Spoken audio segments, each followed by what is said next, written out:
Been around the world, now I'm black again. Get the hell out. You can bounce. Throw them out, family. Snatch them up. Throw their ass all the way over on the corner, because now the Tethers is done for. And we already knew it. What's up, Myron? How that goat doing for you?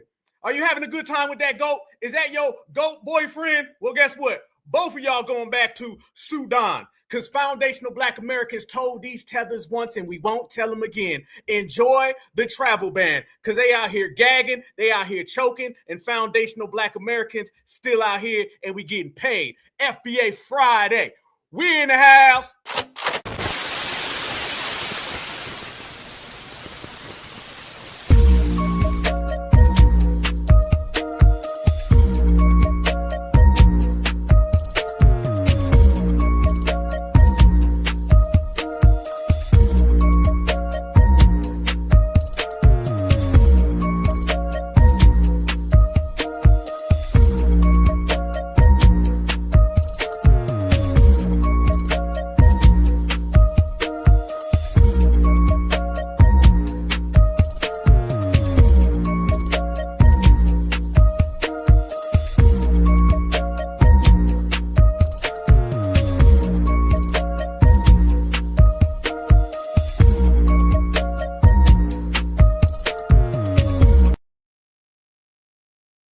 Everybody, make sure you smash that like button, because we about to smash these streets and let everybody know where you're at. Certified, roll call. Let me see your city, your town, your state, your region. We in the house, fully loaded, fully loaded, fully loaded. Representing the land, the motherland. That's foundational black America. New York in the building. 504 in the building. What's happening, baby? 823 STL, ATL, Ohio, 216 Cleveland's definitely in the house. Minneapolis, Minnesota in the building, and it ain't a Somali. Let me tell you something, fam. We keeping it G, and until Machiavelli return, it's all eyes on me. Let's go. Black Alpha, FBA Friday. We in here heavy, baby. Let's go to work. You already know what time it is. And they know what time it is. It's time to go home. Family, why wait for it when you can get right to it? Donald Trump done came out and he said what we said 2 weeks ago. That 1 and 2 travel ban done turned into about 30. 30 gonna turn into 40. 40 gonna turn into 50. And everybody going home. And we already home. Good evening, America. 11 months ago, I inherited a mess, and I'm fixing it. When I took office, inflation was the worst in 48 years, and some would say in the history of our country, which caused prices to be higher than ever before, making life unaffordable for millions and millions of Americans. This happened during a Democrat administration, and it's when we first began hearing the word affordability. Our border was open, and because of this, our country was being invaded by an army of 25 million people, many who came from prisons and jails, mental institutions, and insane asylums. American-born citizens, 100%. In the end, government either serves the productive, patriotic, hardworking American citizen, or it serves those who break the laws, cheat the system, and seek power and profit at the expense of our nation. Look at Minnesota, where Somalians have taken over the economics of the state and have stolen billions and billions of dollars from Minnesota and indeed from the United States of America. And we're going to put an end to it. For so long as before my election, the vast majority of good and decent Americans were forced to watch as corrupt politicians plundered the halls of power. Driving up housing costs was the colossal border invasion. We have never been invaded. This is the worst thing that, frankly, in my opinion, the worst thing that the Biden administration did to our country is the invasion at the border. The last administration and their allies in Congress brought in millions and millions of migrants and gave them taxpayer-funded housing while your rent and housing costs skyrocketed. Over 60% of growth in the rental market came from foreign migrants. At the same time, illegal aliens stole American jobs and flooded emergency rooms, getting free health care and education paid for by you, the American taxpayer. They also increased the cost of law enforcement by numbers so high that they are not even to be mentioned. For the first time in 50 years, we are now seeing reverse migration as migrants go back home, leaving more housing and more jobs for Americans. In the year before my election, all net creation of jobs was going to foreign migrants. Since I took office, 100% of all net job creation has gone to American-born citizens. Do you remember when Joe Biden said that he needed Congress to pass legislation to help close the border? He was always blaming Congress and everyone else. As it turned out, we didn't need legislation. We just needed a new president. We inherited the worst border anywhere in the world, and we quickly turned it into the strongest border in the history of our country. In other words, in a few short months, we went from worst to best. Damn right. Family certified. That right there is what you call a tether ban. You can call it what you want. You can say it how you feel. That's the tether ban. And tethers are being banned because of us. Everybody's delineating right now because of us. You done seen the headlines. You done watched the news. Family, we out here serving them up. You know, FBA started talking about tethers. Then everybody else started talking about tethers. FBA started talking about illegals and moochers and people who scam and scheme. Now the whole world talking about that. And it all culminated with this right here. Your ass is gone, out of here. Family, Africa was the main ones talking. Isn't it crazy that the whole diaspora that was always trying to put that on us, they are the ones who are highly represented in all of this. Somebody said earlier, when you look at this damn map right here of all the people who are getting sent home, family, that look just like all the folks who was participating in the slave trade. Right there, fam. That look just like the slave trade wrap up, fam. Let's keep it a buck. Let's keep it a bean. Let's keep it 100. Let's go there, fam. What about all of these places right here? What about that? What about this bum right here, family? This guy too? I mean, damn. All of these individuals who had something to say about foundational Black Americans, they are all the ones right now who are crying and upset. Look at that. Travel ban. Hurt your feelings. Got you scared. Get the F up out of here. That's what's going on because we made it that way, fam. I always tell people, foundational Black Americans, we don't wait for it. We go out and get it. Foundational Black Americans, we don't sit back. Foundational Black Americans attack. We on game, and this is what's happening. That's a tether ban. And family, that's just one. What we're watching right now is a complete reshaping of the immigration system. There was also this diversity visa. That lottery they talk about, that got cut off just last night, okay? Then on top of the review and revoke, fam, it's not just the tether travel ban, it's all of the tether travel ban and the visas and the revokes and the reviewed. All of them are going down the same exact path. And now, y'all, you got a hell of a lot of people coming out, and these people are trying to call for truce. Some people say, hey, we need to all get together. Why? They said, hey, man, wait now. Let's have a good conversation. Let's talk about it. Let's be about it. Did y'all see my brother Tariq the other day? And the guy was on his show and he was talking about I feel that we need to do a restart and we need to set this off again and go back and have a good conversation. Look now the tellers want to be friends. Now the tellers want to talk. When they had scam Africanism for 30, 40 years, nothing, family. They was always on some bull itch. Now look at them. And fam, the ops are coming out. Woo, watch this, fam. This guy, he talking to y'all. He said, y'all not wanting to be African is pissing him off. Y'all not wanting to claim his motherland is pissing him off, and he got some words for y'all. Watch this, fam. This is all of the victims of delineation. They lined all the way up, and guess what we do when we line them up? We knock them down. Let's go. Man, no lie. I think I'm starting to despise the people that say that they not from Africa. No lie. I think I'm starting to despise the people that say that they not from Africa, the Black people that say they're not from Africa. I say I'm not African American, I'm just American. I was born in America. We are the only ethnic group that doesn't know, doesn't care where we're from, and doesn't take pride in being from somewhere else, as well as being American. If you met or grow with white people, they know where they came here from, where their grandparents from, and they take pride in that as well as being American.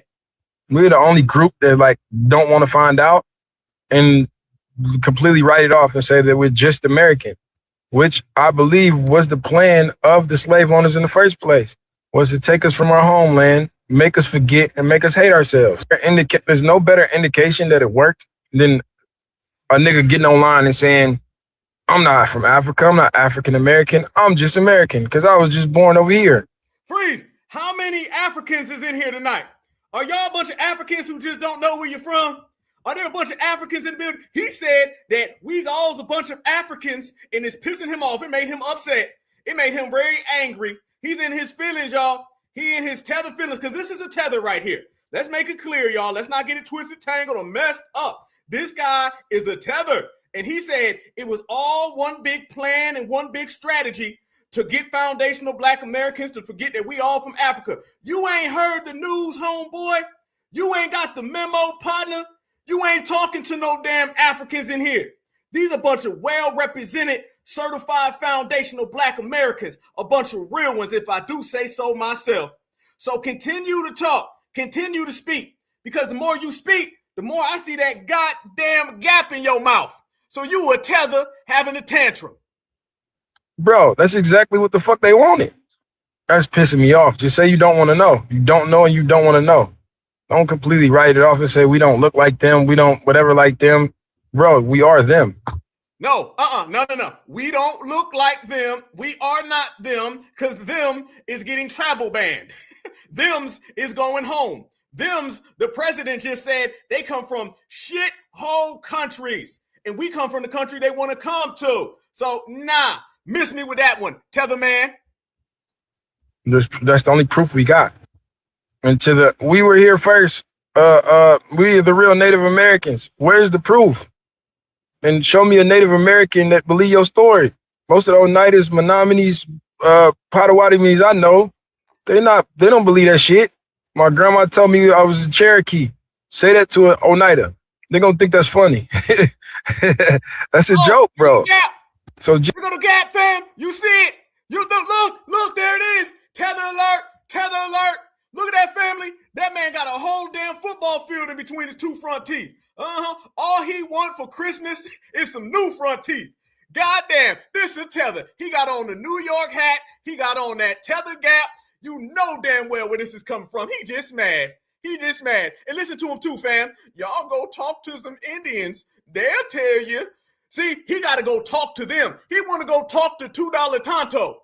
$2 Tonto is his authority of knowledge. $2 Tonto is the one that he got to go to get some type of verification. Sit your damn tether ass down. And another tether with a big ass gap, with a hat covering up his forehead, no hairline, in a car, in the dark. Certifieds. Have you seen that before? Is that new to your family? Is that a shocker right there? Is anybody shocked right now that a tether's in the car hiding? Where you hiding, fam? What you hiding from? You hiding from Tom Homan? Huh? You hiding from Tom Homan? Same way you trying to hide that hairline? You hide from ICE, you hide from migration, you hide from your homeland, and you hide your hairline. I'll be damned. Take that damn gap, put that mug in reverse, and take it back to Uganda, because you ain't from here. That's a joke, bro. So why we just don't say we don't want to know? Instead of putting online that we hate ourselves and we hate each other. That's what's going on with Black people, bro. And it's just so fucked up. We like the only ethnic group that's not connected to a culture or a place, and we don't care to be. We just think that being a color and subscribing to that and being from here is the be all end all. But being a color and subscribing to that we're from here is accepting the fact that our lineage begins with us in bondage. Why is that enough for y'all? It's not enough for me. We don't say that. Foundationals don't say that, family. He got it all messed up. He got it all twisted. We don't sit there and say, oh, we start with bondage. No, you must have missed the 100,000 years previous to that, the indigenous era. Ain't it funny, fam, that he's trying to tell us that we think that we come from slaves and that's it? But he's leaving out all the indigenous, and he said, you got to go to Pocahontas or $2 Tonto and let them give us a badge or a reward to accept us in indigenous nature. You ain't nothing but a dusty, musty, always crusty, defeated, failed ass tether. You failed just like your damn homeland. That's what you are. But it's cool. It's all good. It's gravy, because that travel ban is in here. That visa revoke is in here. Y'all done got denied 15 times in a 7-day week. Talk to me if you about it. You ain't. I want to know more. If I can know more. Like, my lineage wasn't just shining shit and coming from building a country for nothing and being a slave. Like, I don't get it. We got to do better. Please. Well, no lie. Nah, you got to do better. But guess what, though? here's the cool part about you doing better. Here's the best, coolest thing ever. You gonna have to do better over there. Family, it's over. It's over now, y'all. It is done. Right now, the reshaping, remodeling of the structure of the country that we're in is a wrap. Delineation now has become a policy. That's what it is. Delineation is a full-time policy, fam. It ain't just a travel ban. Don't get it twisted, y'all. All of them right there. They ain't hiding in them cars just because, all right? They ain't hiding, fam. It's the wintertime. You in that damn car because you ducking. Somebody got your ass spooked and you afraid right now. And that's good because you should. And you should stay over there, fam. Nobody's going to be coming into the United States of America no more. That's a wrap. That's a wrap, fam. The last straw that you're going to see is birthright citizenship, in which the Supreme Court is talking about right now. But if you want to go there, we can go across the whole spectrum of immigration in this country. I'm talking about the public sentiment and the policies. And what are they all saying? They're saying that these individuals all got to leave. They got to bounce. They got to skedaddle. All right? You know, when you got to skedaddle, you on one. Your ass better get the right on back to wherever S-hole country that you came from. Because I remember what you was talking about. I remember everything that they were saying, fam. Don't forget. These people was bold out here wanting our reparations, taking our struggle just because that's what it was, y'all. Oh, yeah, let's go there all the way, y'all. They wanted foundational Black American reparations. That's what it was all about. And they were willing to scam and sleeve anything so they can get it from us. And we shut it all down. And now they're mad because the president and the administration at the highest level of the government have picked it up. You ain't gonna see these individuals like that no more. No. You won't be seeing these people like that no more. These people are shook and they down bad. And let me tell you what they doing, family. They out here now. It's just that they want a truce for everything. They out here right now saying, can we start over? Can we go back to the drawing board? They don't know what to do. They don't know where to go. They done. I'm telling you right now, delineation has been victorious. Shout out, certified salute to my brother Tariq. Y'all watch this. This was something a lot of people were talking about. This guy calls in and he says he wants to have an FBA diaspora conversation. No, ain't no conversation. Nope. Y'all didn't want to have no damn conversation till we start talking about money. Last year at this time, when you thought Kamala was going to be president and she was going to continue to write them damn laws and open them borders, you was talking that work harder, nigga. Now it turned into please save me, nigga. And I'm saying take your ass home, nigga. And that's the bottom line. Watch this, fam. They asking for help. FBA stuff scares Africans sometimes because we feel like we're being left behind. Maybe delineation is not that good for us Africans. That's how people see it. Like, right.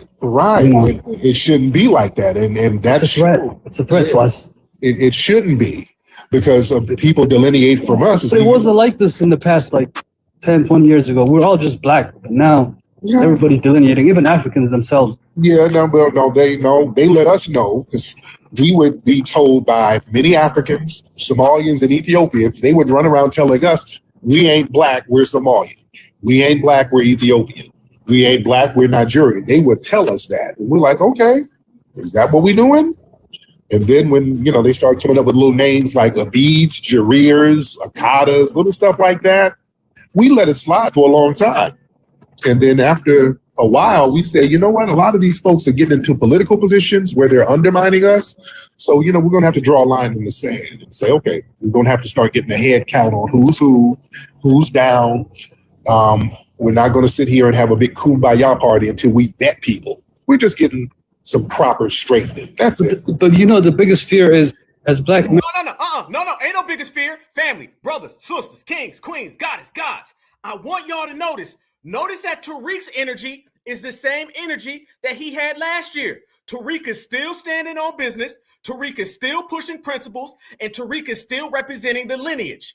I want you to notice the Tether, how his energy has changed. Now the Tether wants to get friendly, diddly, windly. This ain't what I heard last year, musty man. This ain't what I heard last year. At the same time, y'all was talking crazy. Y'all was trying to jump into spaces, disrespect us, tell us what our culture was, tell us we didn't deserve nothing, work harder, every single insult that you could possibly hurl at Black Americans you had for us last year.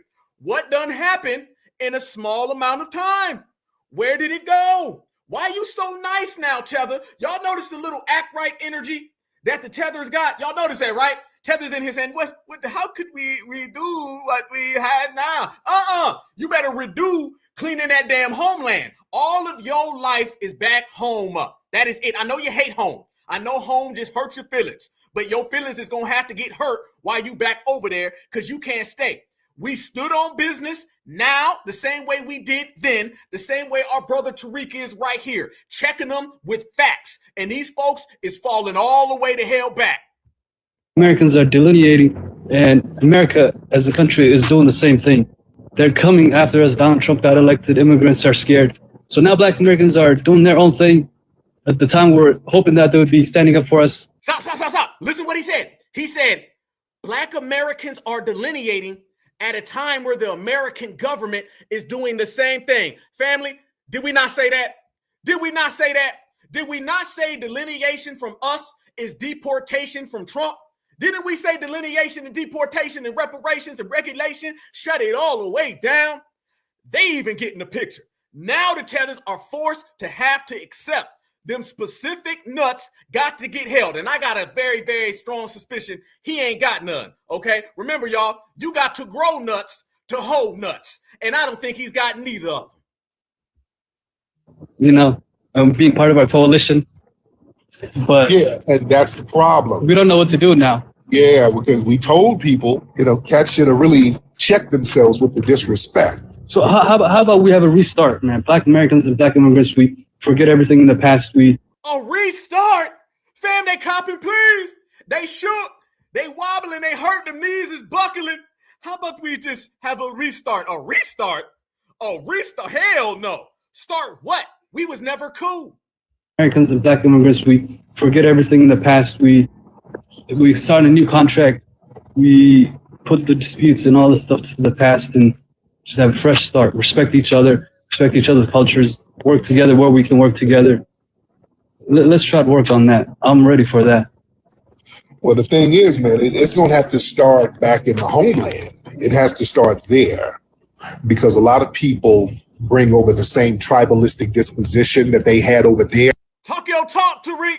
Talk your talk. Watch what Tariq tell him, fam. Tariq say, oh, no. Y'all gonna have to start where you from. It all goes back to your home. Go back to your damn homeland. You want to restart here. You want to get a job here. You want to flee here. How come your destiny is always in somebody else's house? Go home. Everything you talking about goes back to your crib. But here's the kicker. Here's the thing. In 2024, I was telling you to go home. Now the president is sending you home. Big difference. There because a lot of people bring over the same tribalistic disposition that they had over there. They bring it over here and they look at us as just another tribal group, and that's not going to work. It's just that the FBA stuff scares Africa. Hold on, it scares. He's telling you he's scared. He's telling you. It just scares us. Just that the FBA stuff scares Africans sometimes. That the FBA stuff scares Africans. FBA stuff scares Africans sometimes. Why does it scare you? Why are you scared? You a big grown ass man. It just scares me. We scared. We so scared, nigga. We some scared niggas. We scared niggas who call you niggas because we want to run from niggas. You just want to do every goddamn thing except for build your own homeland. You got to build your own. You feel me? That's what you got to do. Your homeland is waiting on you. And you need to go on back there pronto. And you can take Tonto. All of y'all got to go bye-bye. Fam, it ain't us talking about going home. Now they getting sent home. All right? The whole game is being changed, and it's all being changed because of us. I told the whole world them that the past has foundational Black American fingerprints. Therefore, the future will be written in foundational Black American handwriting. Look, voila, done for. Fam, we are the sole proprietors of what's going on with this mass deportation and closing of borders. You can look at us and you can thank us. It was foundational Black Americans who were on the front line of all this. Fam, if we weren't here right now, you don't know who the hell be in this country. You don't know, because I'm gonna tell you, if we weren't here, you wouldn't see no mass deportations. You damn sure wouldn't see no travel ban. You're heading to a point where there's going to be no immigration. There's not going to be immigration. You already see the laws, fam. Do you realize the last 2 weeks, starting at Thanksgiving, have been the most potent, prominent weeks in all of immigration history in the United States of America? Ever since they opened the borders and allowed everybody to come into this country, this last 2 weeks has been the most important. I want you to see what's went on in the last 2 weeks. TPS guaranteed. A travel ban started off with just a few people. Now it's pretty much got all of Africa. You got the visas revoked and reviewed. Now they're talking about denaturalizing people, and that's pushing very far right now. That's made a lot of gains. And now just last night, like I told you previously a few moments ago, that they already are ending that diversity lottery, which allows people to come into this country and basically get a little stay up. That just broke last night while we were all sleeping. They said they're ending that. Fam, that's 1, 2, 3, 4, 5, 6. And then you got birthright citizenship coming up. And then you have delineation on the front line. What we talking about now? What we talking about, fam? That sounds like a hell of a lot. That sounds like a hell of a lot of stuff that's been going on just in the last few days. I mean, damn, it's amazement. It's amazement how fast this FBA delineation process has been moving. And what FBA been doing while this been going on? Tell me about it. Y'all tell me about it right now. What we've been doing. What we've been doing while all this has been happening. We ain't been running. We ain't been hiding. We ain't been fleeing. We ain't been hopping, skipping, jumping. Hell no. Foundational Black Americans been over here getting to the money. Fam, the money ain't stopped. The money ain't stopped. All them folks, what's y'all's gonna do? What's next? What's gonna happen? So what's the agenda? Trump just we told you what expanded. the damn agenda was. It was delineation and deportation, and both of them is at the front step. And guess what the next one is? Reparations. You can't stop what built this country. The foundation is here. And fam, it's sweeping all across the world. Watch this, fam. You're going to see almost every single community in America, and they're all on board with the travel ban, and they're all giving their version of delineation. Watch. Trump just expanded his travel ban. You might as well put the entire continent of Africa on the list. He done doubled up. It's 39 now. You know Nigeria's on that list. They slipped past the first time. I don't know how they did that, but they did. And any Palestinian authority issuing out paperwork, that's banned. You know what I'm saying? Because of all the terrorist groups that's in the West Bank. That's the reason for him banning that. But y'all could pause and read this. And then he goes on to say, yo, he knows, Mr. Trump knows the game that the Caribbeans is playing, because Dominica and Antigua and Barbuda, he said y'all can't come over there neither, because he know that y'all giving people passports to try to bypass his travel bans. So he's on to the game, and that's why he's banning those Caribbean countries also, because it's easy to get a passport in those countries to bypass his travel bans. So yeah, that means no, you can't immigrate here. You can't come here for no type of visas. Those are the countries. You could read it.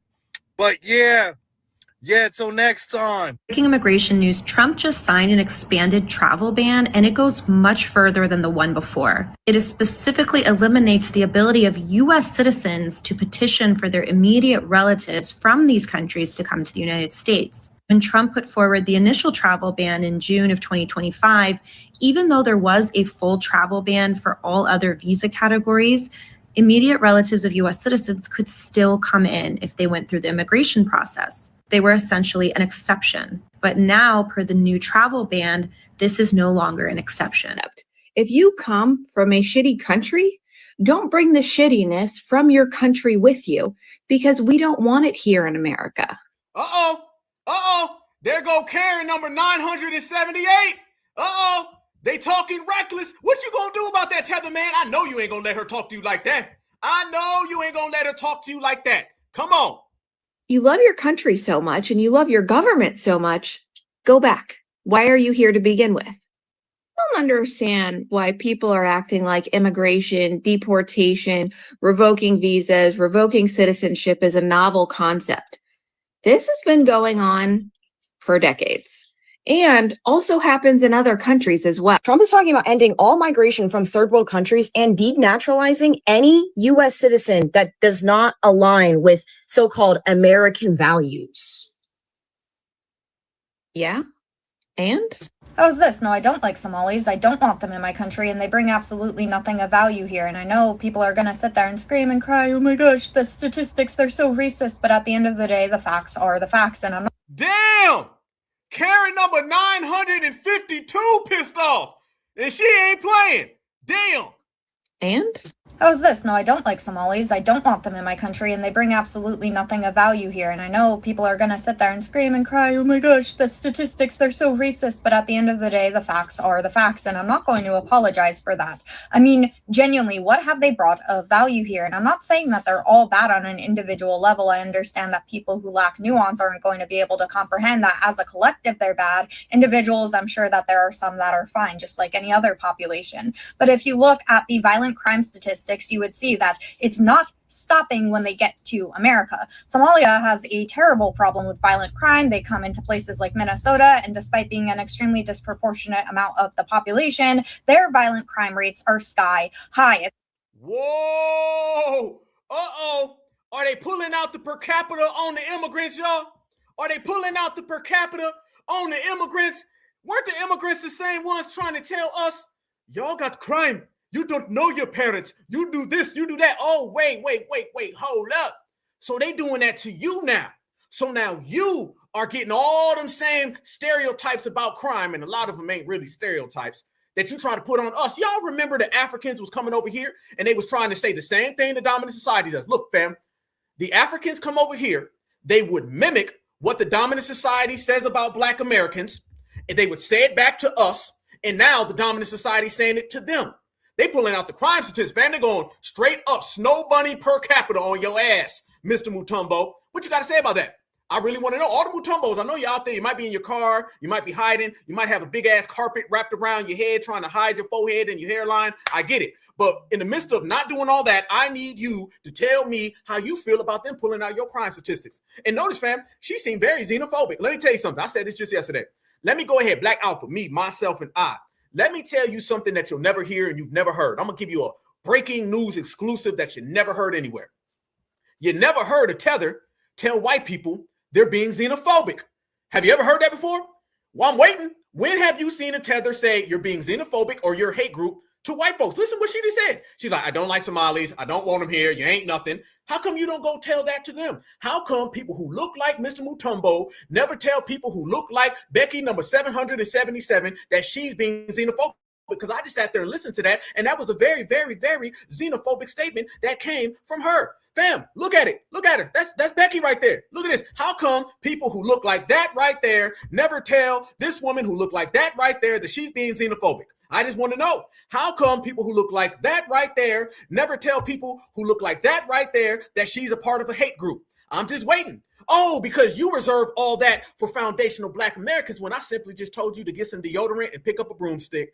That's it. That's all I told you, fam. You can go right on down to the Family Dollar. You can go on down to the Dollar General, okay, at the dollar store, and go get you a broomstick and go get you some deodorant, and you'd be amazed and astonished how better your life will get.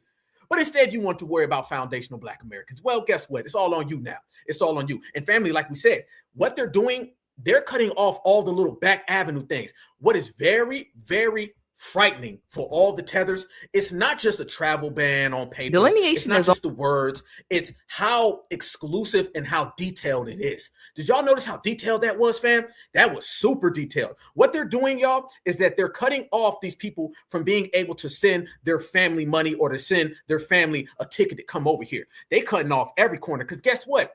They knew your ass was scamming like we knew. As a matter of fact, I believe that the majority of knowledge that they have about scamming immigrants comes from them spying on Black Americans and us really dropping them receipts. That's why I say, family, all of us can put doctor in front of our name, DR, because we drop receipts. All right, that's what we got. We got a whole gang of doctors. I see Dr. Black Truth United in here. All right, shout out to you, Dr. Black Truth United. I see Dr. Natural Tor in here. Much love and respect. I'm Dr. Alpha because we've been dropping receipt after receipt after receipt, and all of our receipts have came back. And let's be real, y'all. Donald Trump and his administration, they was tapped in listening to Tariq Nasheed's Twitter Spaces. They was listening. They was tapped in to Black Alpha Network every Tuesday and Friday. And they were saying, oh, word, that's a good point. Let me investigate that. Let me go see. That's why their delineation is a ripoff of foundational Black Americans. But guess what? Cool. Go ahead, because we're going to continue to drop the receipts on everybody who shows up. And this is why delineation has them so afraid and it has them so shook, because there's nowhere to go. These are very detailed policies. This travel ban is littered with nothing but closed doors. What I say, FBA, we were gatekeeping. Now the gate is kept and there ain't no way around it.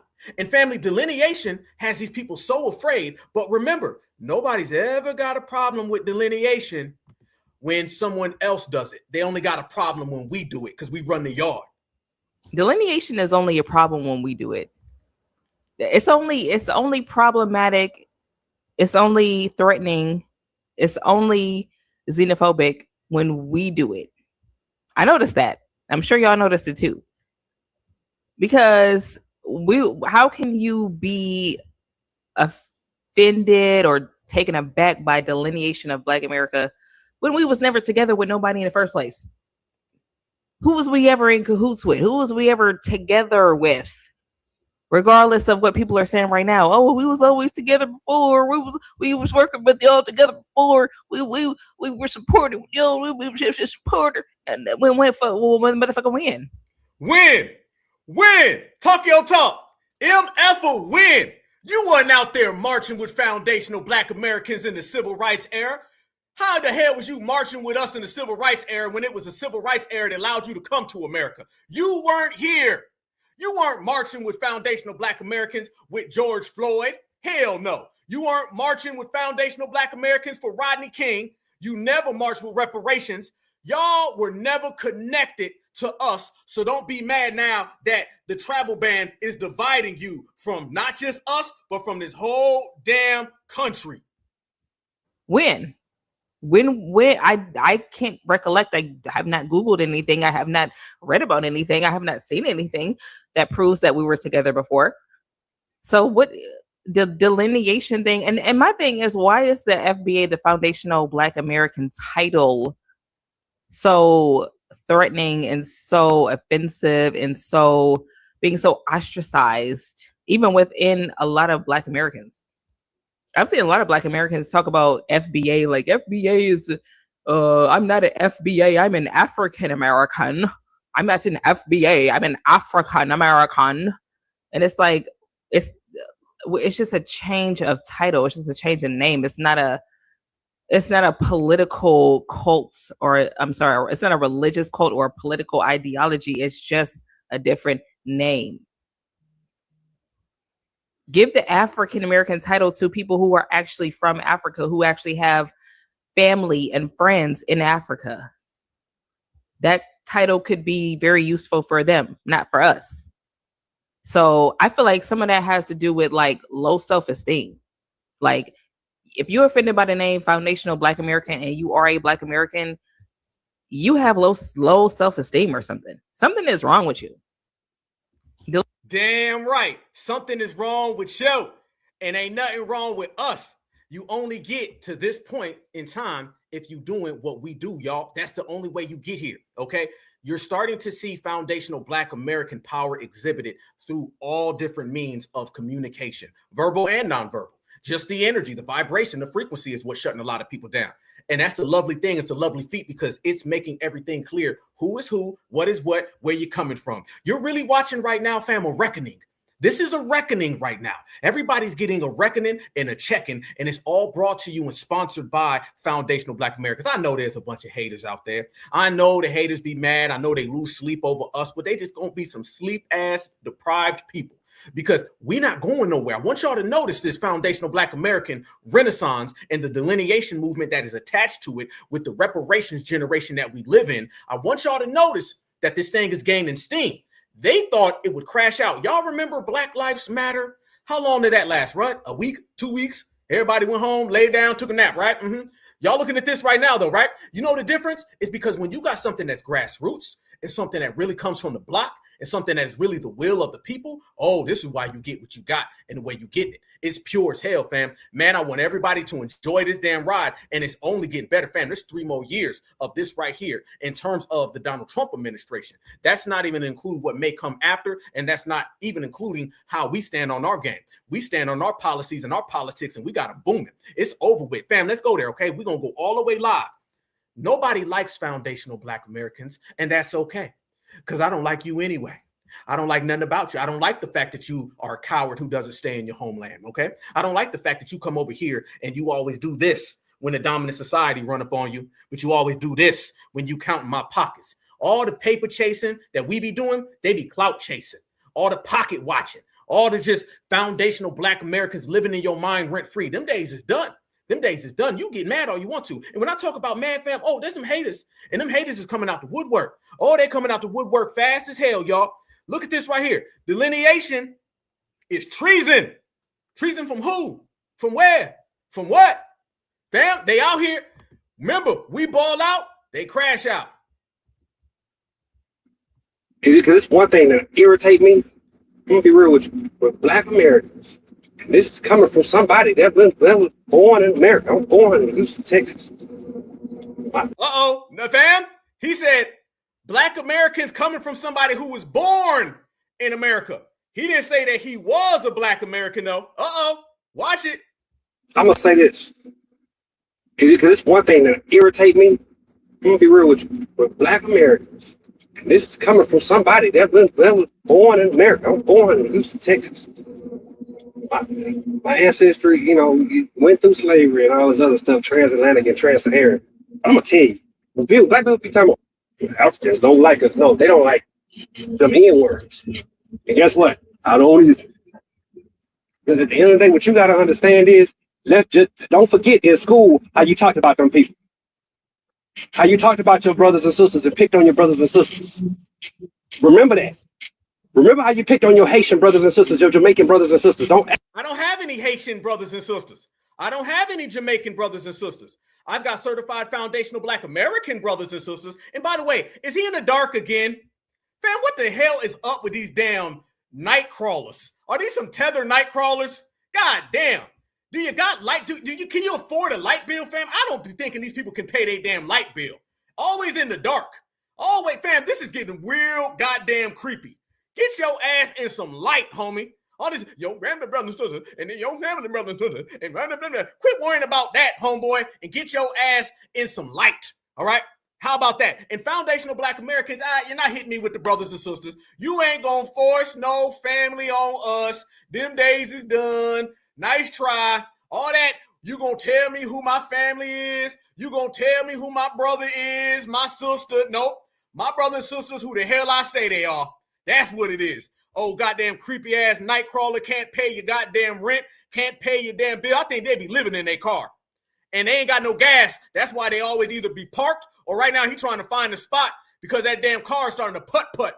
That's really what it is. It's a damn putt-putt tether. Your brothers and sisters. Remember that. Remember how you picked on your Haitian brothers and sisters, your Jamaican brothers and sisters. Don't act like you forget. I can tell you the truth. And my kid, I put this on everything. Like the other day, some kids was in my house was picking on some kids about that. And I went out there and checked all of them little kids and was ready to whoop the parents too. Because I'm going to tell y'all straight up. You weren't going to whoop nothing. You weren't going to whoop nothing. Be quiet. Sit down. Did he say he was ready to whoop the kids? Who? Who kids? Notice this story ends up with him not doing the goddamn thing. Yeah, there's some things you're going to talk. There's some things you're going to do. Notice that, family. You ain't do it, though. Man, I was going to run up on. I'm going in the past, too, now. You ain't do nothing. You ain't do a 7-year-old to mop the floor with you. Please. Boy, you go outside and an 8-year-old and have your ass in a figure 4 leg lock. Be quiet. You ain't going to do a goddamn thing. Somebody in the back pushing your damn car anyway. You a damn TikTok tether. You ain't going to do nothing. Be quiet. And what you mean the kids was out there doing what? Saying African booty scratcher? Kids don't know that. Ain't no damn foundational Black American kid know none of that. You're going to have to miss me with all that. The kids is saying that stuff. No, the hell they not. Try again. Any of y'all, any Black person around the globe, if you sit there and try to delineate, you a traitor, you commit treason. And you really forfeit. Because it's a time coming where, I'm not going to lie, your time is limited. Yeah. And we won't. What that mean? Come on, tough guy, put a name on it. What you mean? What you trying to say, partner? What you saying? Speak. Go ahead. Because somebody get goddamn Department of Homeland Security on the phone. This is exactly why they put the damn travel ban on. This is exactly why they revoking people. What you gonna do? You can't even show look at this screen right here. You're hearing words, but you ain't seeing this man's face. He talking all that stuff from the shadows. He can't even talk right. Yeah. And we won't mind. It's gonna be a time when we cut it short. And don't hesitate. Not even a little bit. Straight up. I'm gonna say this. Straight up. Straight up, go get you a damn woman, or in your case, a man. Get the hell off my goddamn screen. We laughing at you. You ain't gonna do nothing. Be quiet. Go get you some goddamn Vaseline too, homeboy. Your goddamn lips look like you was eating some powdered donuts. Get the hell out of here. He out there sniffing the 8-ball. Yep, easy.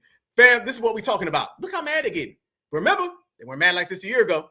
No. They weren't talking like this a year ago. A year ago, they was talking real reckless. A year ago, they thought everything was sweet, fine, and dandy. They thought they was running the game. Nah, you ain't gonna do nothing. You ain't gonna do nothing but sit down. Because remember, it's my country, not yours. That's not a foundational Black American. Fam, I've never met somebody and they say, are you a Black American? I was born in Texas. I ain't asked you where you was born.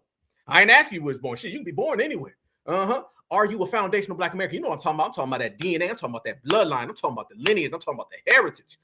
You start evading that, then you ain't one of us. You ain't one of us. No. That's why you talking like that. Don't know FBA talk about that.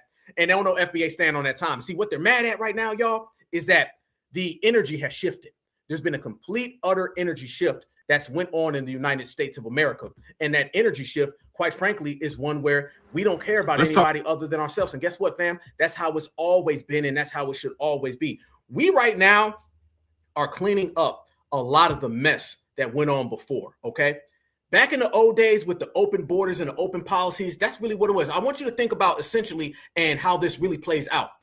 America, over the last 5 years with the open borders, that was very reflective of the Black community over the last 50 years with open borders. The same way America had open borders is the same exact way our community had open borders. And through delineation, we've closed every single door, every single window in our house, the same exact time America's closing every single door and window in our house. So as America's closing all the doors, the foundational Black American community is closing all the doors. And this is why you got all these tethers crashing out right now. You can't find a way in. You can't weasel into America with your visa, with your hopping borders and hopping fences and illegal entries. Is the same way you can't illegal entry into the compound of foundational Black American lineage. So it's the same exact thing at the same exact time. Look at the variables and the parallels, fam, and you'll see a direct correlation. America done closed its doors. Foundational Black America done closed its doors. And to be honest with you, the American population is closing its doors after it watched foundational Black Americans close ours, which is delineation. You see what I'm talking about? So they know now it's a wrap. You can't mooch off of America. You can't mooch off of Black Americans. Only thing you can do is bust a block and go back home. Remember, your destiny all goes back home. That's what it is. Look how upset they're getting because they can't come into my house. My house means that much to you. How about your house? Fam, and the reason why they be sitting in the dark, he's sitting in the dark right now because he's getting used to what it's going to be like when he goes back to that village where they have no electricity. So really, they're just doing a test run, fam. He's getting tether practice. He's like, I'll have no electricity in my village and I have no electricity in my house. So let me just go ahead and get used to it. And what they really got to get used to is the fact that we ain't got no capes. We ain't helping nobody. And it's certified all damn day long. Let's talk birthright citizenship real quick. The whole play, I don't think really understood. The Somalians talking they and all this, but do they remember this put on the table birthright citizenship at the beginning of his term? And honestly, it feel like this been president for like 5 years already. I ain't gonna lie, this did so much, but the Supreme Court is taking up the case, right, to basically identify what the 14th Amendment really and truly means. And like Donald Trump said, in 1868, it was made for newly freed slaves. Point blank period. And had been here since before America was even America anyway, or the USA, the U.S. corporation and shit. So what that means is people have been using the 14th Amendment of all countries and nationalities coming over here and just popping out a baby talking about, oh, they were born here, birthright citizenship. But first off, you would have to be under the jurisdiction of the United States of America before you could even have a kid here. So if you were here illegally or on temporary protected status, your kid ain't no American. So all the shit that the Somalians is talking to Minnesota, they didn't realize that basically you're making it easier for the Supreme Court to side with Donald Trump because it's chess, not checkers. So making this a big deal right now, especially while the Supreme Court is talking about basically ending birthright citizenship for anybody else who isn't what it was made for in 1868. If you're not a Black American and your family didn't sow the seeds in this goddamn soil, you, your kids, and your grandkids could take y'all back to Somalia, Germany, Asia, South America. Nigga, you could take your wherever, Russia, take your right the fuck back and come back the right way. This is actually monumental. And I think it's more monumental for Black people to know that Donald Trump is really standing for us as well, because we are Americans, but we are a different kind of American that has to be spoken about. And all you other races of can't keep calling yourself Black, and y'all can't keep using the birthright citizenship to step on our toes and defraud us for billions of dollars. Chess, not checkers. Let's talk birthright. Chess, not checkers. Chess, not checkers. Big, big difference. And this is why I tell people all the time that this is a situation that will always go down in history, and it is monumental, and it is powerful, and it is a game changer. And that's what we're dealing with. A damn game changer. A reckoning is going on, y'all. I hope for 1 minute you don't think that this is just something that's going to be a blow by and a passover. No, y'all. This right here is shaping everything within the United States. Everything that we've been talking about is going on as we speak, the way they're shutting things down. Delineation is knocking on them doors, y'all. And what it's doing is basically creating an atmosphere to where you are American or you're not. That's just what it is. Are you an American? Yes? No. And I ain't talking about no damn, well, I'm a melanated and we're all Black. See, back in the old days, these people's pass to America was just saying we all Black. They passed to America saying, well, I'm kind of like y'all and we kind of the same. You know, that kind of thing. You know what I'm saying? So we different on that level. Shout out my sister. I see you. Much love as well. Much love. Now what we're doing, family, is it's going to take more than just a bunch of melanated skin to come on in. That melanated skin ain't giving nobody no pass no more. Look at the small time things that was allowing people to come into the household, y'all. Folks was coming in the house with nothing. They didn't do a damn thing. They were just showing up and saying, let me come on in now. Let me come on in. But you got to remember, this is all planned. This was all set up. This was all broke down. This is something that we already knew was going to happen. And we on the right side of history. They not on the right side of history. And fam, it's been going down so bad. These people been having breakdowns. And when I tell you they've been having breakdowns, don't get it tangled and twisted. Nope. These communities that have been very disrespectful to foundational Black Americans are getting their Tether karma. Tether karma is coming full speed. How many of y'all remember during Juneteenth when the Haitians were coming out and the Haitians kept talking all this talk about they wanted to just take over Juneteenth, and Juneteenth was really theirs? Y'all remember that, y'all? You remember that? Remember when the Haitians was talking reckless, y'all? They were like, man, we're going to take it. We help free y'all. Remember all that stuff where Haitians were running around and they were saying that we're free because of them, basically trying to stake claim to what our ancestors did. Y'all know what I'm talking about.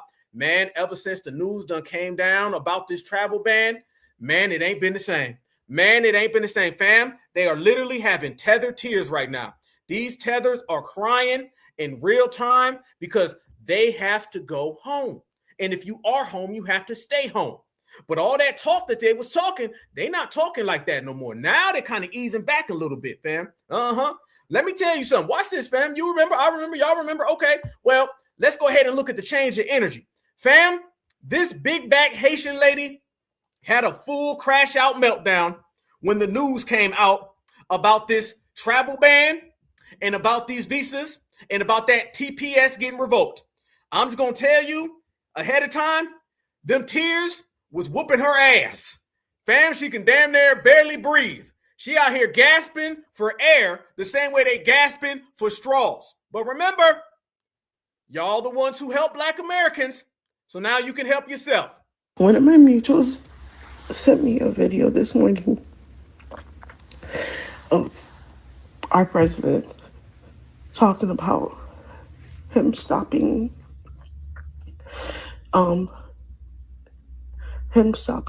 people from being able to migrate to the United States. And y'all, when I tell you that I am incredibly so disheartened and mad, y'all, I am so mad because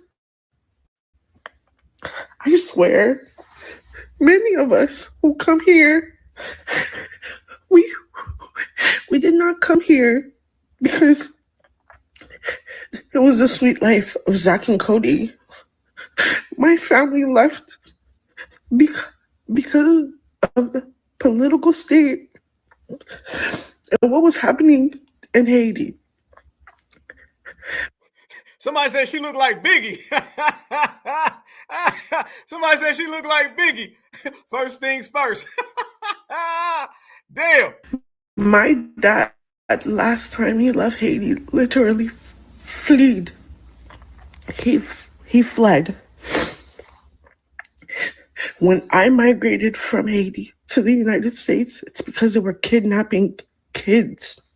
Stop. So you fled. So your people are fleers. Okay, so you come from a background of fleers. You fled, your mama fled, your daddy fled. You guys are a bunch of fleers. There you go. Now I get it. All right. She said it like it was a flex. We fled. I want some of that 1804 energy. That's what I'm waiting on. I'm waiting on that 1804 energy. Because every time foundational Black Americans say something, you tell us about 1804. Where is all that 1804 energy when Donald Trump talks about deporting your ass? It's funny that 1804 energy only pops up when you're trying to disrespect Black Americans. I don't never see 1804 energy when Mr. Mayo walk in the goddamn building. All that time where they always got smoke for us, don't say a damn thing about W's is a wrap. Now continue to tell me what's going on here. Not Notorious, PIG. Like, we knew of kids that were being kidnapped. Our neighbors were brutally murdered right in front of my sister and my mom. To hear this man talk about us as if we're the scums of this earth, it makes me so mad. And I'm not crying because I'm sad. Fuck that. I'm just so frustrated. You crying because you hungry, number one. And two, you are, let's be real, y'all. Listen, fam, you upset because that white man said something derogatory about your people. That's really what it, fam, look at the crying. You only cry when W's talk to you like this. If it was us, you'd be one of them, oh, you have no culture. You have no culture. You got all this energy and animosity with us. I see a strength whenever you talking about us. I see weakness when they talking about you. You mad that the W's that you love so much are calling your damn people out. Let's be honest. And by the way, boy, them tears is whooping her down the block. She's struggling to breathe. And to hear these people clapping and cheering him on, like, y'all, this is exhausting. This is your ass trying to breathe is exhausting. I'm over here breaking the sweat watching you. You need to lay down. Them tears got your ass just struggling. It shouldn't be this much to cry. God damn, homegirl. This is exhausting. I'm so tired. I'm so tired, bro. I'm so fucking tired.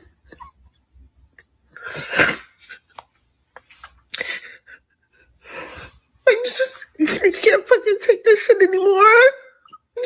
I can't fucking take this shit anymore.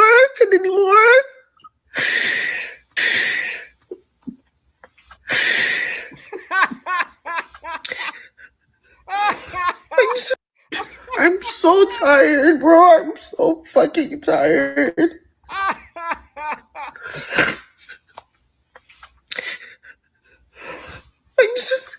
can't fucking take this shit anymore. I can't fucking take this shit anymore.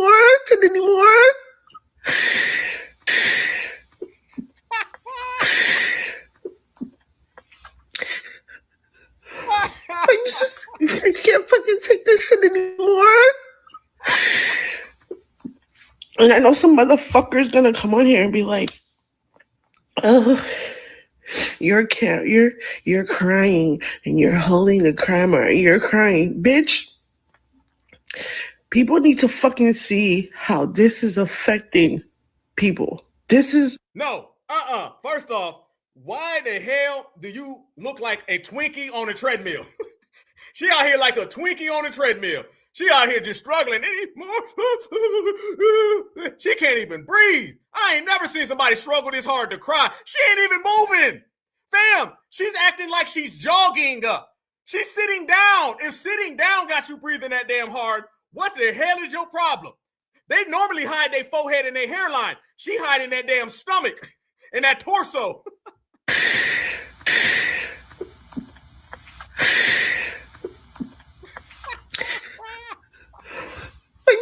I can't fucking take this shit anymore.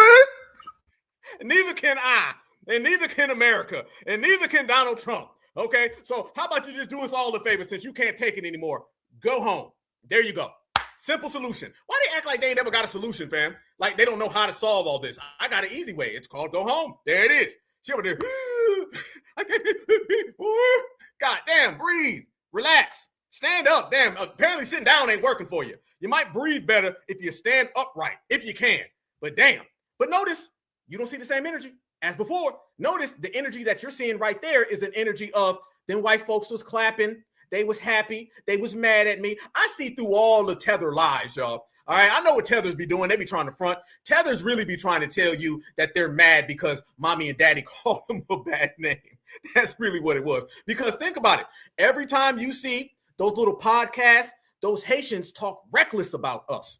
Anytime you see these videos, it's always what Donald Trump said about them. It's always what Kristi Noem said about them, what Stephen Miller said about them. You only see them crying when it comes to what white folks did to them. You don't never see them with that energy whenever it's about us. So it shows you mommy and daddy told you to go home. Y'all know that's the most beautiful part about delineation. Delineation is wonderful.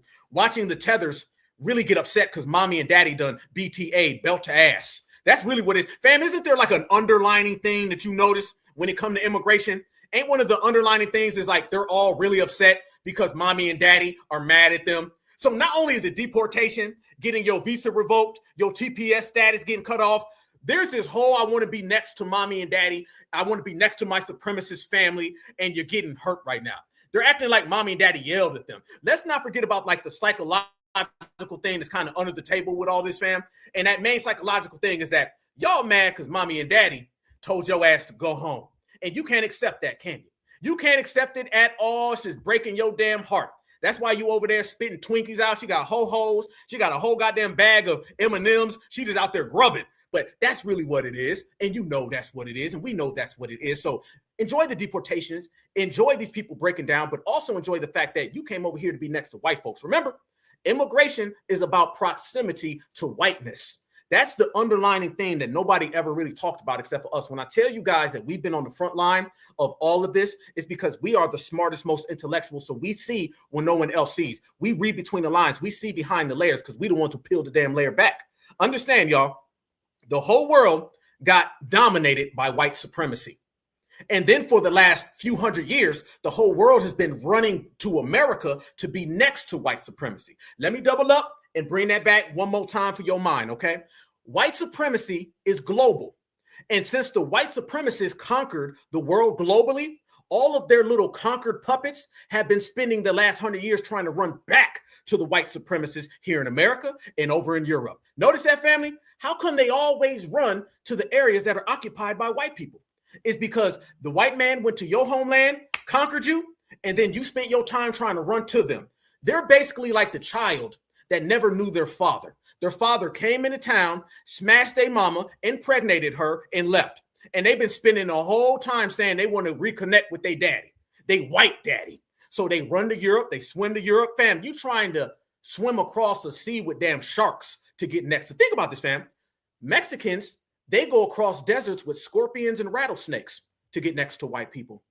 Africans, they go across seas with sharks and whales to get next to white people. Black Americans, we live right next door to them and they not invited to the cookout. You see why we not the same? You see why we not alike? You see why we always correct? Goddamn right we are. Now, on top of all of that, family, look at this right here. We told everybody that delineation was winning, and everybody's forced to delineate. Did y'all see this? The federal prosecutors have charged Haitian migrants in Massachusetts with $7 million in SNAP fraud scheme involving fake retail stores that reportedly generated $480,000 per month. But remember, they talk about Haitians. Hold your own specific nuts. And Saul Elisme for large-scale SNAP benefit trafficking, a scheme that turned a program designed to feed families into a multi-million-dollar criminal enterprise. SNAP benefits are also known as food stamps. The defendants are charged with one count of food stamp fraud. As alleged in the charging documents, these men abused one of the government's most critical safety net programs for their own financial gain. This is taxpayer money meant to keep people from going hungry. These defendants decided to take it for themselves. These defendants exchanged SNAP benefits for cash, which they pocketed. Bonner, a naturalized U.S. citizen from Haiti, owned the Jesuela Variety Store. Elisme, a lawful permanent resident also from Haiti, owned the Saul Mache Mixe store. These two businesses were co-located within a single storefront in Boston. To be certain, these were not supermarkets. They were not full-service groceries. It would be a huge stretch to even call them convenience stores. In fact, the only thing convenient about these stores was how easy it was to commit SNAP benefit fraud. To put this in perspective, the Jesuela Variety Store is less than 150 square feet in size, smaller than some bathrooms. The Saul Mache Mixe store was approximately 500 square feet in space. By contrast, a supermarket can be 20,000 to 60,000 square feet in size, have a dozen or more registers, and employ numerous employees. Both the Jesuela Variety and Saul Mache Mixe stores had one register, no carriages, no hand baskets, and very little food for sale. One legitimate supermarket in the same area as these stores redeems approximately $80,000 in SNAP benefits per month. Over the last 20 months, the Jesuela Variety Store was redeeming between 3 and 6 times that amount monthly, with nowhere near the space, inventory, customers, or infrastructure to support it. The Saul Mache Mixe store redeemed over $120,000 in SNAP benefits in the last 6 months. Simply put, there is no plausible way SNAP eligible food could have been purchased from these stores for this long. Yet, these two stores are alleged to have illicitly trafficked nearly $7 million in SNAP benefits. The fraud was shocking and glaring. Damn, damn, damn. And the fraud was brought to you by more scamming tethers. I want y'all to think about the stories and the psychic mentality that's going on in America. What you're really seeing now is they're associating tethers, foreigners, with crime and scam. We've been telling everybody that because that's a matter of fact, to be honest with you. But we've been telling everybody that for how long? And that's kind of the theme that you see. Now you're walking down the street and you're just seeing random people and they talking about these foreigners and how they be scamming and they be scheming. Black America's been talking about that. We've been talking about that. So now everybody's seeing them and they're going to have to carry the stigma of being scammers. They got to carry the stigma of being thieves. And that's good because that's exactly what they've been. Remember, y'all, they came over here and they were trying to dump all that baby mama drama stuff on us. Black folks, stay away from the Akata. Y'all know what I'm talking about. Don't nobody out there be feeling no type of sorry for these individuals. I remember stay away from the Akata. All that stay away from the Akata talk. Now, all the foreigners in America are being associated directly with scamming. And they can't run from that. And that's the thing that we've been out here exposing full time. And family, it's getting real because they're chopping them down. And the fact that they're chopping them down, oh man, that's making a real big shift in everything. Did y'all see that story with the white guy who's married to the Nigerian woman? Did y'all see that, family? There's a white guy who's married to a Nigerian woman. And basically, she's being cut off from coming to America. And he gives this whole speech about my wife can't come back to America and it's a wrap for her and she can't come here no more. But he seemed quite happy. He seemed very happy, to be honest with you. He seemed like the best news that he ever received that Miss Fufu had to go. Miss Fufu can't come back to America. All right. So this is getting the play right here. Oh, tethers are getting broke down. Didn't I just say that they run over here to be next to white folks? She ran all the way over here to be next to white folks. And that same white husband she has basically said, bye, peace out. Matter of fact, let's look. Shit, we here right there. Yeah. Look at this guy. Fam, does he look like somebody who's upset that his wife is getting kicked out of America? He don't look like he gives two F's at all. I'm an American and my wife cannot visit my country. Watch this.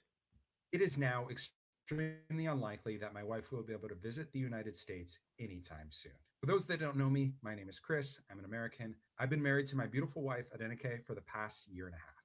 We have been waiting for her visa interview to come to the United States since May 2024, and with the new presidential travel ban, she currently has no path to come to the United States. As of the presidential proclamation yesterday, the U.S. will no longer issue immigrant visas to Nigerian spouses.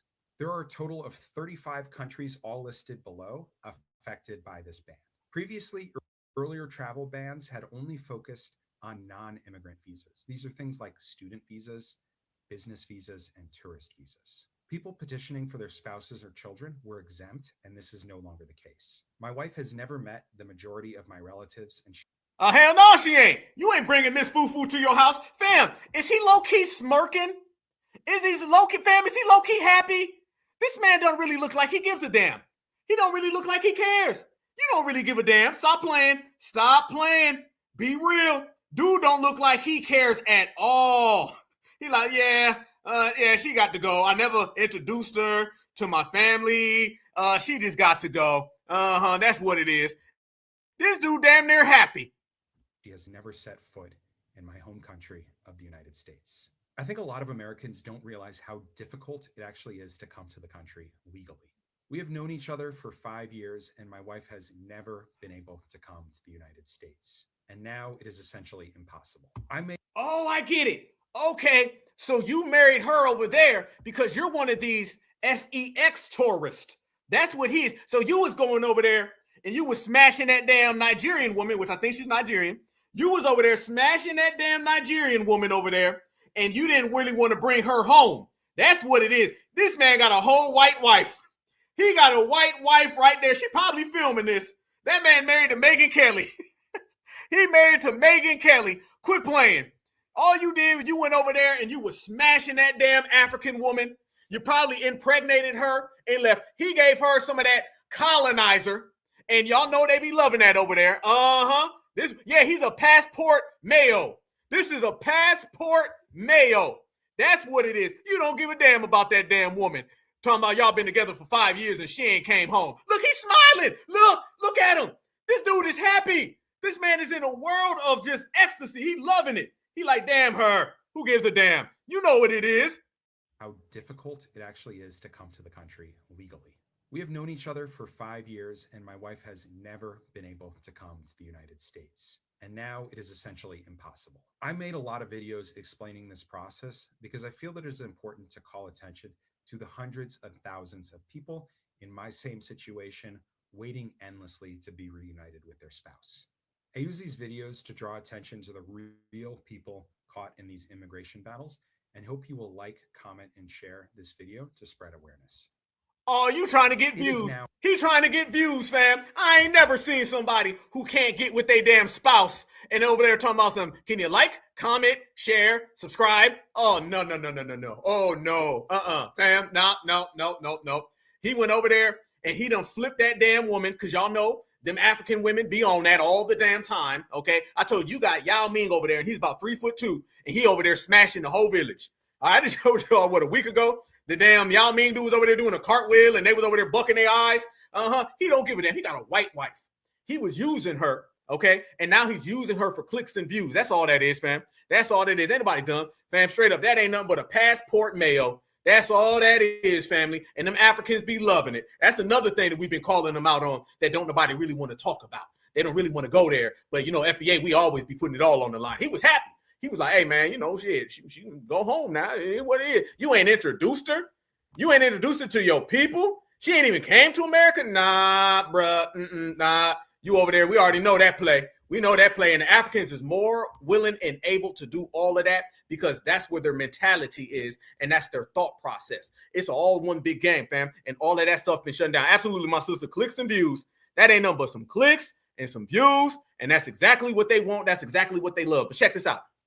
You keep hearing about being denaturalized because that's another element. I told you we're going to break down every element of immigration and how everything's closed. The travel ban is only one portion of it. Now you're also talking about people who are being denaturalized and how that news is breaking every single day. And every single moment you're starting to hear more and more about this, meaning those who came here will be stripped of their citizenship. Those who drop off anchor babies will not get birthright citizens. Those people who travel over here will be travel banned. Those individuals who leave and flee can't come back in. This is not just one thing or two things. This is a full scale reshaping and shutdown of the immigration process, fam. Everybody talked about the borders. This is way deeper than the borders, fam. Oh no, the borders is a small aspect of this. On top of the borders, you also have these people being denaturalized, which is something that we've been talking about for a long time. Again, fam, this is like a billionth time that foundational Black Americans led the way and everybody's talking about it. While people were sleeping, these policies were coming out. Watch this right here, fam. Breaking news. The DOJ confirms plans to deport naturalized U.S. citizens.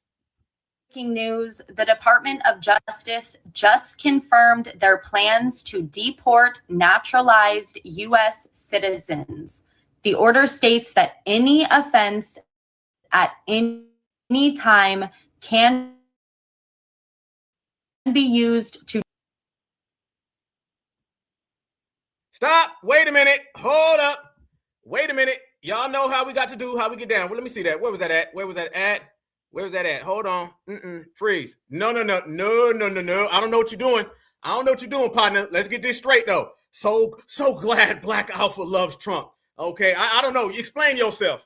Explain yourself. Because I don't know how much clearer we can make it, family, that foundational Black Americans are foundational Black Americans and we independent and isolated. Do you love Trump? Or do you love Biden? Or do you love white folks?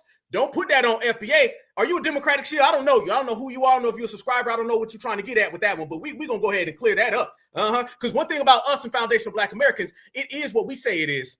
If I say that I'm a certified foundational Black American and F this party, F that party, and if nobody likes it, F you too. How about that one? Ain't none of that. No. Because anybody who says that we love Donald Trump, they love Joe Biden's 3,037-year-old wrinkled you-know-what in their mouth. How about that one? How about that one? That's what it is. You love being on both your kneecaps for Joe Biden. You love grabbing on that wrinkled old goddamn sausage. You like wrinkled sausage. That's what you like. You like wrinkled sausage with some mayo on it. You know what it is. Foundational Black Americans, we FBA all damn day. We play the game. See, you're mad because we play the game and we some hustlers and we know how to play both of these parties. You live in a world where you on one plantation 24/7, 365. You out there piping up this guy, you piping up that guy, you piping up that boy. And when foundational Black Americans say, no, we're going to do for self. If Mr. Mayo on this side and Mr. Mayo on that side want to have a mayo on mayo battle, we going to get to the money. Nice try. That's old. Oh, you ain't got the news? You ain't heard? Oh, man, 2023, 2024 won all that back. You ain't heard when we shut down the Democratic plantation? They still running around here on that one, fam. They still running around here on some, you love Donald Trump. You sound like MAGA. You sound like you like balls in your jaws and working them like a straw. Now tell me what you saw. Get the hell up out of here. You know what it is. They know what time it is, fam. That right there is a hit shield gon' holler. A hit shield gon' holler. That's what it is. A hit shield gon' holler. You piped up Joe Biden and he didn't even give you $1. Easy work. They know what it is around here, family. Foundationals on that certified time.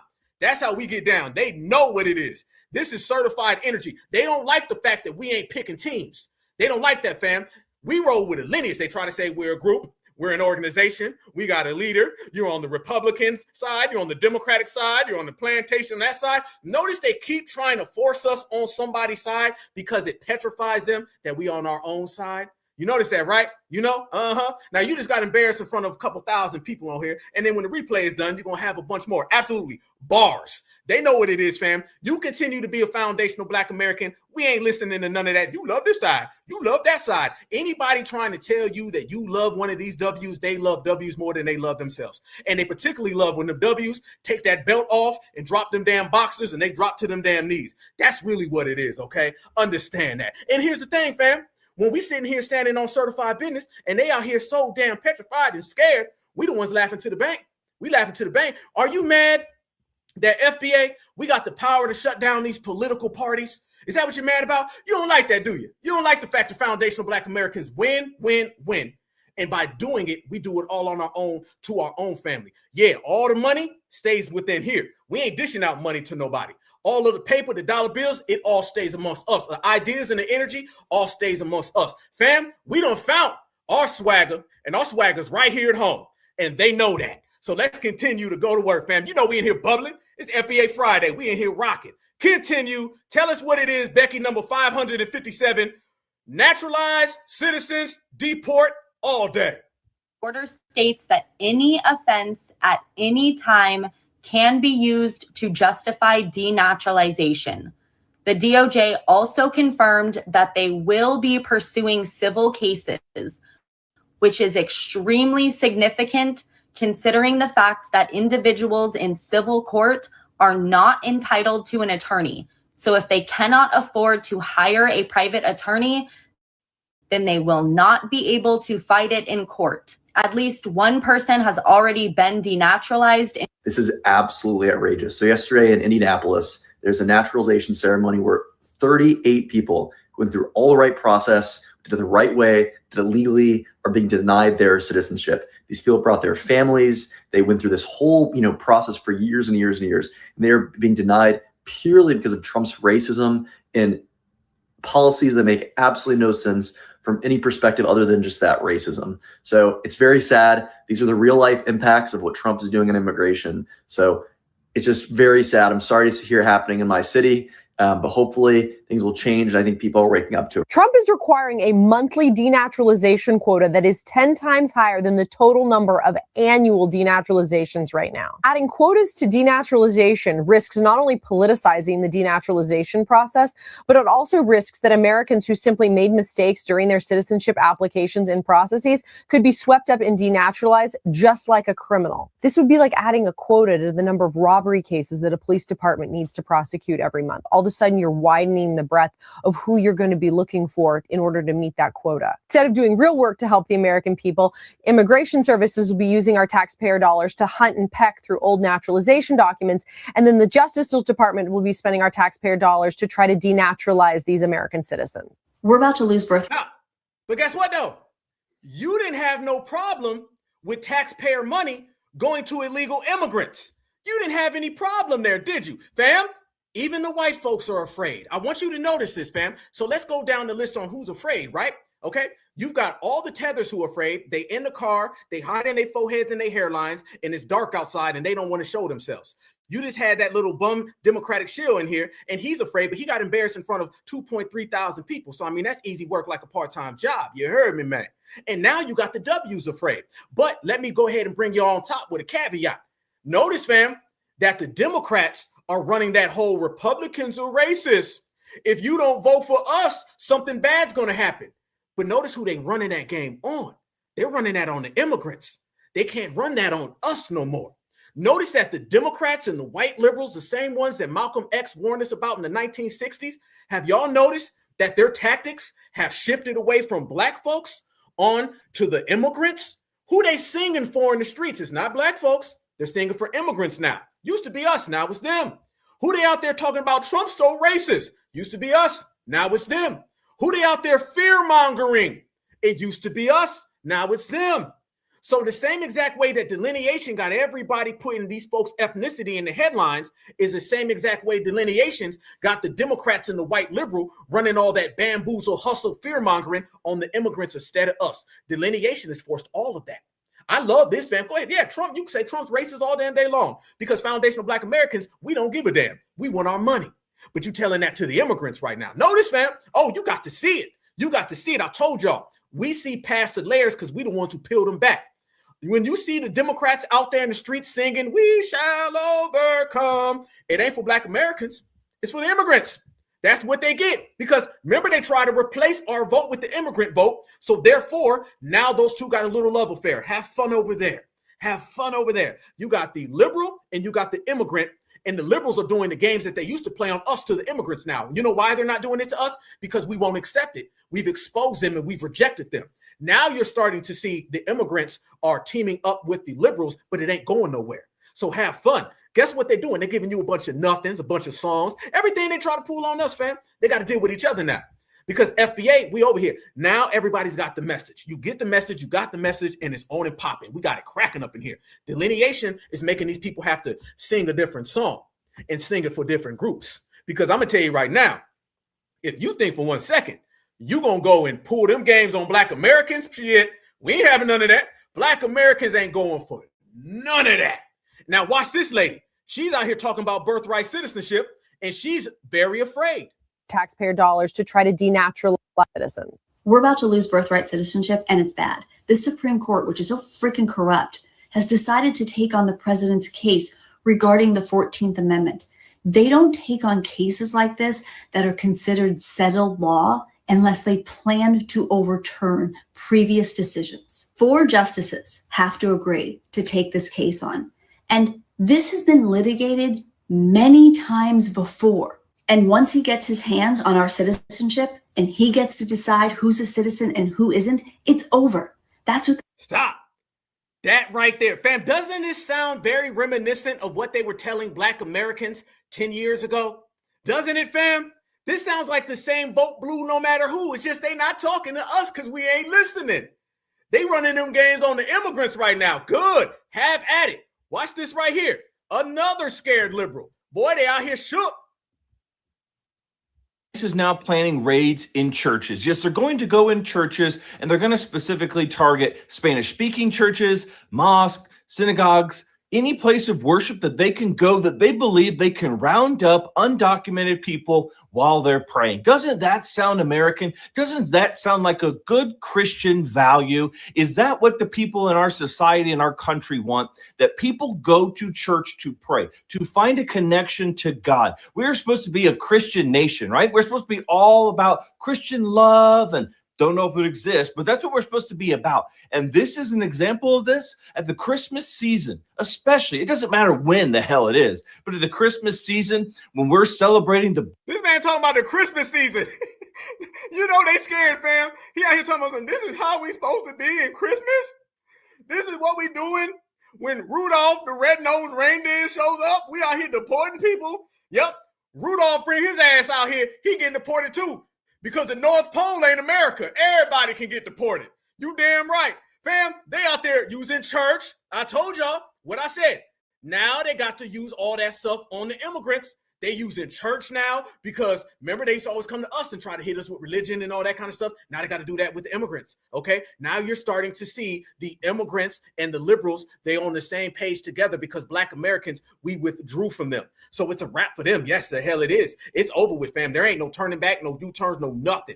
These individuals are shook. They shut down. It's over. And let me tell you, it ain't going nowhere because, man, have y'all seen some of these damn videos? Them deportations is out there. Yeah, remember, y'all, they used to come around us and talk all that church stuff. Well, you know, God said and Christmas and Christians all need to get together. They ain't even pulling that on Black Americans. How do you know? Because I done seen some Black folks who are in the church, and the Black folks in the church is like, hell no, cut that damn check. So they're realizing their message is not resonating with us because we are being led by the grassroots. This is the first time where the foundational Black American grassroots is in full effect. All right. So we've shut down everything. I'm telling you right now, it's real. But I'm going to tell you on top of what's more real than that, y'all, is that the deportation videos, they ain't went nowhere. Sing your songs, your Rudolph the Red-Nosed Reindeer, Frosty the Snowman. But I got some snow for you. Freezing snow. And there's some ice in that damn snow. And I mean ice in the snow. I mean ice in the snow. Family, they out there whooping these folks up in snow flurries.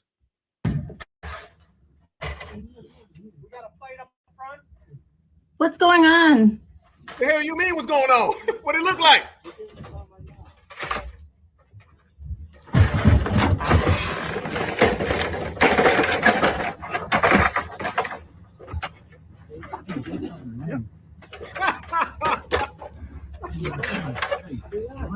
Yeah.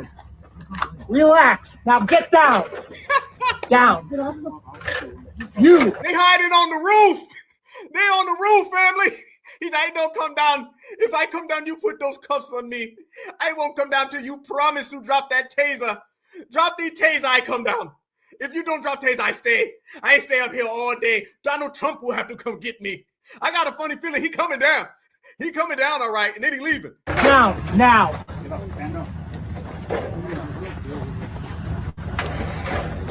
Oh, it's cold as fuck. Ain't no way. Come on.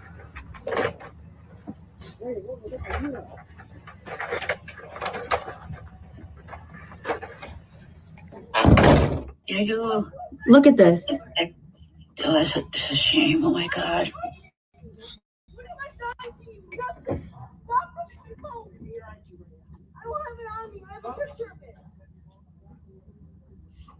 Wow, I can't find the freaking number. Maybe home. FBI is crazy. And notice, fam, them same liberals, they inside in the warm, ain't they? They ain't going out there singing. You see why we got rid of being on that Democratic plantation, y'all? Look at that. She said she ain't going outside. She just gonna film it from the inside. Yeah, look at this. I see it. Look, watch it. They not out there really putting their neck on the line. All of them immigrants are finding out what foundational Black Americans knew about them damn W liberals. They'll sit there and do all them singings and them songs, but when it go down, they ain't gonna go down with you. They filming that stuff with some hot cocoa outside their window. They got cocoa in the window, but they're not going outside to help Pedro.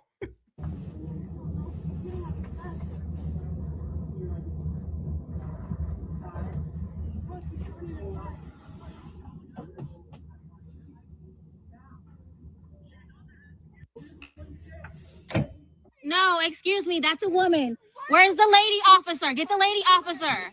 Get the lady officer. Turn around. Hands against the tree. For what? What are you arresting me for? Against the tree. Why? Because what? Look at that fam, she against the tree. She against the tree. The damn tree's in there assisting on the arrest. Somebody get that damn tree an award. That tree needs to get an award for being a good stand-up citizen, a good Samaritan. How the hell did the tree get involved? Arresting me for? Against the tree. Why? Because why are you touching me? What have I done to you? And notice them W folks still didn't come out. They still stood right there in the house. That's about as much as they gonna help you. They gonna help you from over there. They're not coming outside to really rock with you like that. That damn tree done snatched her up, fam. Yeah. Did nobody come off the roof? I don't know. I'm sure he ended up having to come off the roof, but they out there hiding. They on rooftops, fam. They afraid, you know what I'm saying? And them W stay right on there inside that house, fam, where it's nice and warm. They ain't really doing nothing. See, remember, fam, we delineated socially. We delineated politically. We delineated across the board in every spectrum, all right? The delineation process in which we've done has put us in a position where we don't have no friends and allies because we never had friends and allies. You understand? And the confusion about that has been all cleaned up and all cleared up and all out the damn way. So it's easy work over here. Oh, it's easy work over here all damn day. They know what it is. They know the time that we on. And family, one of the main things and the key components that we've done is that we done stood on that real lineage. Yeah, Tether on the roof. That's funny. That's not like a movie, right? Tether on the roof. Somebody gonna have to make that movie, fam. Tether's on the roof. But you see, fam, that they're going down that same line. And that line ain't the one that we on, fam. We moving completely opposite, completely different with a different time frame. And check this out right here, fam. The next step that you're seeing, now they're out here talking about people leaving America. They got this whole thing about the American dream is to leave America. And the reason why they're doing that is because the liberals are basically making it look like America's as worse as it's ever been. It's as bad as it's ever been. It's just a terrible thing. And Black Americans, we're not going for that. We sitting back and watching. We saying, oh, cool, leave. You leave, more America for me. But you're going to notice there's a hell of a lot of tethers out here. A hell of a lot of tethers. Look at this, fam. Now they're talking about, there's a little social media trend they got where they're talking about, I'm leaving America. I'm going to go from America. Goodbye. Goodbye. I want the illegals to leave. And if you one of these liberals who thinks things are so bad, you should leave too. Because that just means more opportunity for us. Look how quick these people run and hide and skip and jump. We ain't going nowhere. We standing on certified business the same way we've always stood on certified business. And the game don't change. Watch this, y'all. American dream is to leave. America. That's the new American dream. People are leaving this country in droves. Do you hear me? I work in the dental industry, right? If you go into the dentist, you get your cleaning, and then on your way out, we schedule you for your next cleaning, right? In 6 months. In 6 months.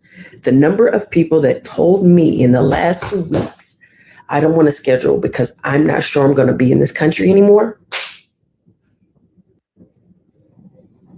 And I'm not even talking about people that are going back home. I'm leaving the US and I'm moving to Albania in 24 days. And I'm so excited, a little nervous. But honestly, I've been wanting to leave the US for over 5 years. We're moving out of the US in 4 months, and I'm starting to think we're not going to have enough time. I'm starting to worry and get scared that we're really not going to have enough time. The new American dream is to leave. And 30 years ago, these were my views. Yeah, this is exactly where I was born. I'm moving out of the country with my 3 kids in 2 months, and I have no job lined up. I'm fucking crazy, yes, I know. But my soul feels at ease with this decision. I feel like I'm being guided to do this, and nobody else around me can sense or feel that because obviously they're not me. A lot of people are thinking about leaving the United States. And here's my 2 cents on the subject as someone who has lived outside of the United States for almost 9 years now. I moved to Costa Rica in 2017 when I was 21 years old, fresh out of college. And at the time, I was, in a way, trying to get a break from the States, but I had no idea that I was going to stay long term. And I had no plans when I left to never return to the United States. I'm quitting my job and I'm leaving America. Yes, because it seems like we are no longer living no more, but just surviving. Every day you go to work and you're wishing for the end of the week. Every day we like, I can't wait till the weekend get here. And then your weekend is 2 days and then it's like this, fast, quick, and you're back at it. And it's just the same old thing. And I can't live like that no more, you know? So I saved money up and I'm leaving the country. And no, I'm not some broke, dusty dude, although I need a haircut. No, it's just that I'm tired of this shit. That man said he leaving America because he has it so bad that he got to work. Bye. Good. I love it, fam. Straight up and down. So you got people who are getting kicked out of America. Then you got the people who say they want to leave America because America's so bad for them. Good. That leaves more America for us, fam. Remember, we ain't run, hop, skip, jump, never fled. And they all running out here. And that's a good thing, fam. Everything's being shaped up in a different fashion. So I want all them to leave. Goodbye, good riddance. We don't need you. Absolutely. Get the F out. And hey, didn't I tell? Hey, fam, it don't just apply on one side. What did we say right there, fam? Get the F out. That's what you can all do. You can leave. You don't like America, you need to leave. Because what we've been doing, we've been standing on lineage business. These people are fleeing and hopping and skipping and jumping. And most of those were Tethers anyway. Most of them was Tethers anyway, or Tether sympathizers. And that's one of the same. But you got these people basically saying things are going so bad for them that they got to run. They got to, get the hell up out of here. So all that's doing, I'm telling you right now, all that's doing is making us more clear, more overt where we are with it and where we're standing. And we standing on certified super business, fam. I mean, our business is so strong all damn day long. And I'm going to tell you, they think that they were going to get us involved in that. I'm going to keep it real with you. What they really thought, y'all, they thought foundational Black Americans were going to get down with that and that we would be running around here saying, yeah, man, I'm going to leave too. Notice all these little things to get Black Americans to like leave America isn't working. They sending out all these individuals to kind of like get us to go. And foundationals are still like, nah, we good. We more and more strong on our business as FBA and all those type of tactics and tricks and stuff. It ain't doing nothing. It ain't doing nothing. It's easy over here. So we out here standing, and now you're starting to see who's really about that life and who's really certified. And the certified ones prevail, and everybody else fails. That's the beautiful thing about it. And one of the things that they were trying to do when they were trying to trick us with, fam, do y'all remember when they were trying to tell foundational Black Americans that we were next in Louisiana? Y'all remember that, fam? When they was like, oh, they're going to get y'all next. Everything is like fear mongering, but notice nothing is working. They can't fearmonger us. They can't get us to run. They can't get us to hide. They were trying to tell foundational Black Americans that we were going to be next. And we were telling them, oh, no, all that stuff about going down in Louisiana, that ain't got nothing to do with Black Americans. That is about them illegals, right? Remember that. So while you watch right now with the travel ban, and everybody's looking that way, over here on this way, man, they out here still getting packed up. They out here getting packed up naturally, fam. It's a beautiful thing. Watch this. You thought the last one was something. ICE in New Orleans. They done grabbed up Pedro by the collar. And I want you to notice, most of the ICE agents who are arresting Latinos are Latinos.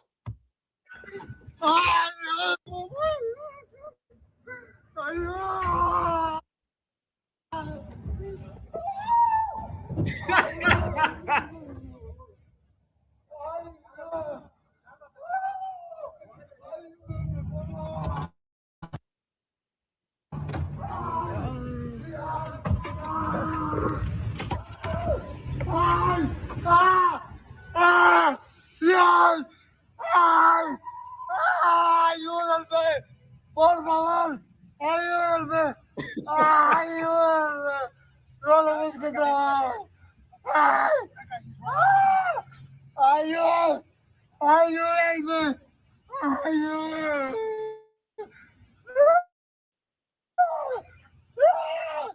¡No! ¡Ayúdenme! ¡Dios mío! ¡Ayúdame, primo, por favor! ¿Qué puedo hacer? ¡Ayúdame! ¡Ayúdame, por favor! ¡Ay! ¡Dios mío! ¡Ayúdame, primo! ¡Ayúdame! ¡Ayúdame! ¡Ayúdame, muchacho! ¡Dios! This man making up sounds, fam. Ay, porra, jalapenos. This man naming out food and stuff. He like, I bel grande. Oh, burrito with cheese. Refried beans. He just making stuff up. He just making up stuff, fam. I don't even know what he's trying to say.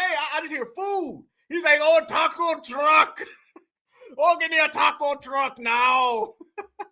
And damn, he got a fool George Floyd. Damn, your community ain't saying nothing about this. I thought y'all marched with us with George Floyd. If you march with us with George Floyd, don't you think that's bad? Or is it that you never marched with us with George Floyd, so you don't really see a problem with this right here? Yeah, you've been exposed. Ayúdame, primo. Ayúdame. Ayúdame. Ayúdame, muchacho. Dios. Ayúdame, yo solo. ¿Alguien que le podemos marcar? No. ¿Le podemos marcar? Ya no puedo. Ay, no. Ay, no.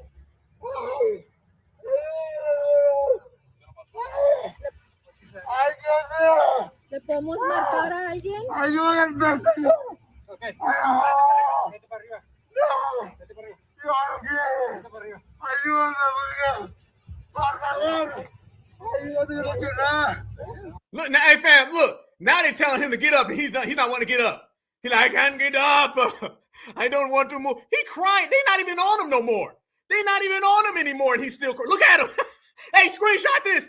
Somebody screenshot this and send this to me. Send this to me. Look at that screenshot. Boy, that's what. Boy, I be cold with them damn freeze frames. Look at that right there, y'all. That man out there on the ground, they telling him to get up. I thought we was next in New Orleans. I thought they was going to get us. Let's be honest, y'all. All that black folks is next didn't work. All that black folks is getting detained didn't work. They going to D.C. and Chicago, New Orleans for black Americans. It looked like when they go to D.C., Chicago, New Orleans, et cetera, it's for Julio. It's for Mutombo.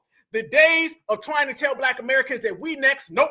Who's next is next country, is the next ethnicity, and none of them are foundational black Americans. Get your ass up, stand up. I thought you was a man. I see why you be running. Is it a shocker that the same grown men who are cowards enough to flee are the same grown men who cry and won't even stand up on his feet? You won't stand up on your feet, same way you won't stand up for your family, same way you won't stand up for your women, for your homeland, for your turf, for your life. You just don't do nothing. Get the hell up. And notice the ICE agents are talking Spanish because the ICE agents are Spanish. You are getting deported for molesting clone. You can go back to Mexico. ¿Le podemos marcar? Ya no puedo. Hey, look, he bucking his Bel Grande. Hey, his eyes is Belgrande bucking.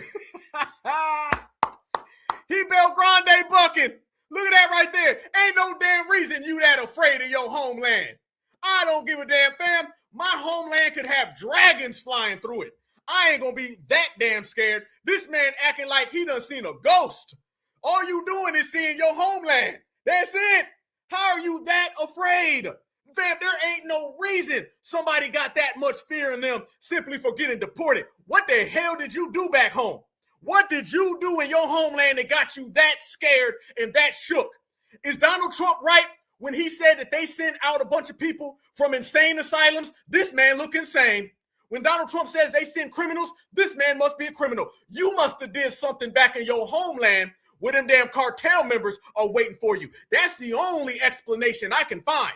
You out here Belgrande bucking. I ain't never seen, fam. Somebody, it's the year-end awards. And the award for the biggest coward goes to this man, Julio Pedro Ramirez Martinez. Because he out here petrified. All because he's got to go home? Damn. I know. I know. Hey, wait a minute. Hey, was that his shoe? It is. Look at his shoe over there. Look. His shoe's over there. He done lost his shoe. The shoe's over there. He Belgrande bucking. Ice got him snatched up. Oh, you just having a terrible goddamn day. And it's only getting worse. That man got a lonely shoe. His shoe just floating over there in the corner. Goddamn.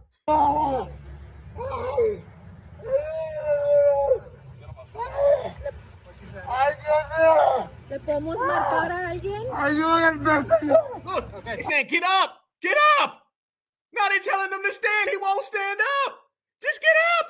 Use your legs. You use your legs to get here, fam. Ain't it funny how all of these immigrants, they somehow forget to use them damn legs that made them run to America?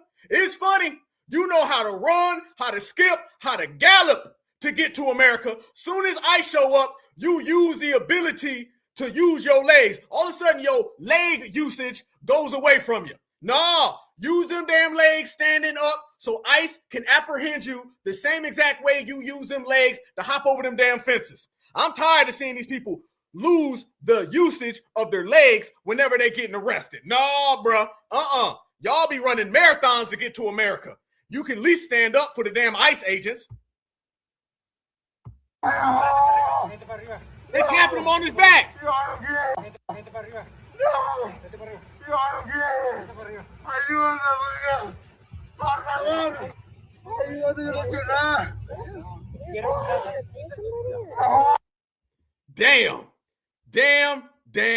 Damn. Family, what the hell was that? Black Americans, and I do mean my certified foundational Black Americans. What the hell was that? What the hell did we just see? Did we just see this man Belgrande bucking with his eyes? Did he have a loose shoe? Did he act like he couldn't walk no more? Fam, we always say there's always something wrong with these damn fleers, and they always be like, I don't know what to do all of a sudden. They play dumb. The man literally was acting like he couldn't walk anymore. He was literally acting like he couldn't walk. He was squirming on the ground, fam. He was breathing more heavy than that damn Haitian woman in the beginning. Fam, he was breathing more heavy than her. And you see right there, she's super struggling. What the F is going on? Somebody talk to me as your certified foundational Black American brother, and we better than the others. That right there was shameful. Shameful. And you wonder why people want to send you back home. You really think somebody like that, you really think that guy's a model citizen? You had the last person who was on the roof and wouldn't come down. You got Mrs. Selena who got arrested by a tree. And you got this man out there, Belgrande bucking his eyes, and he couldn't walk anymore. All because you got to go home. You got to go home. That's it. Fam, they tell us that they're not model citizens, and they tell us they got some skeletons in their closet.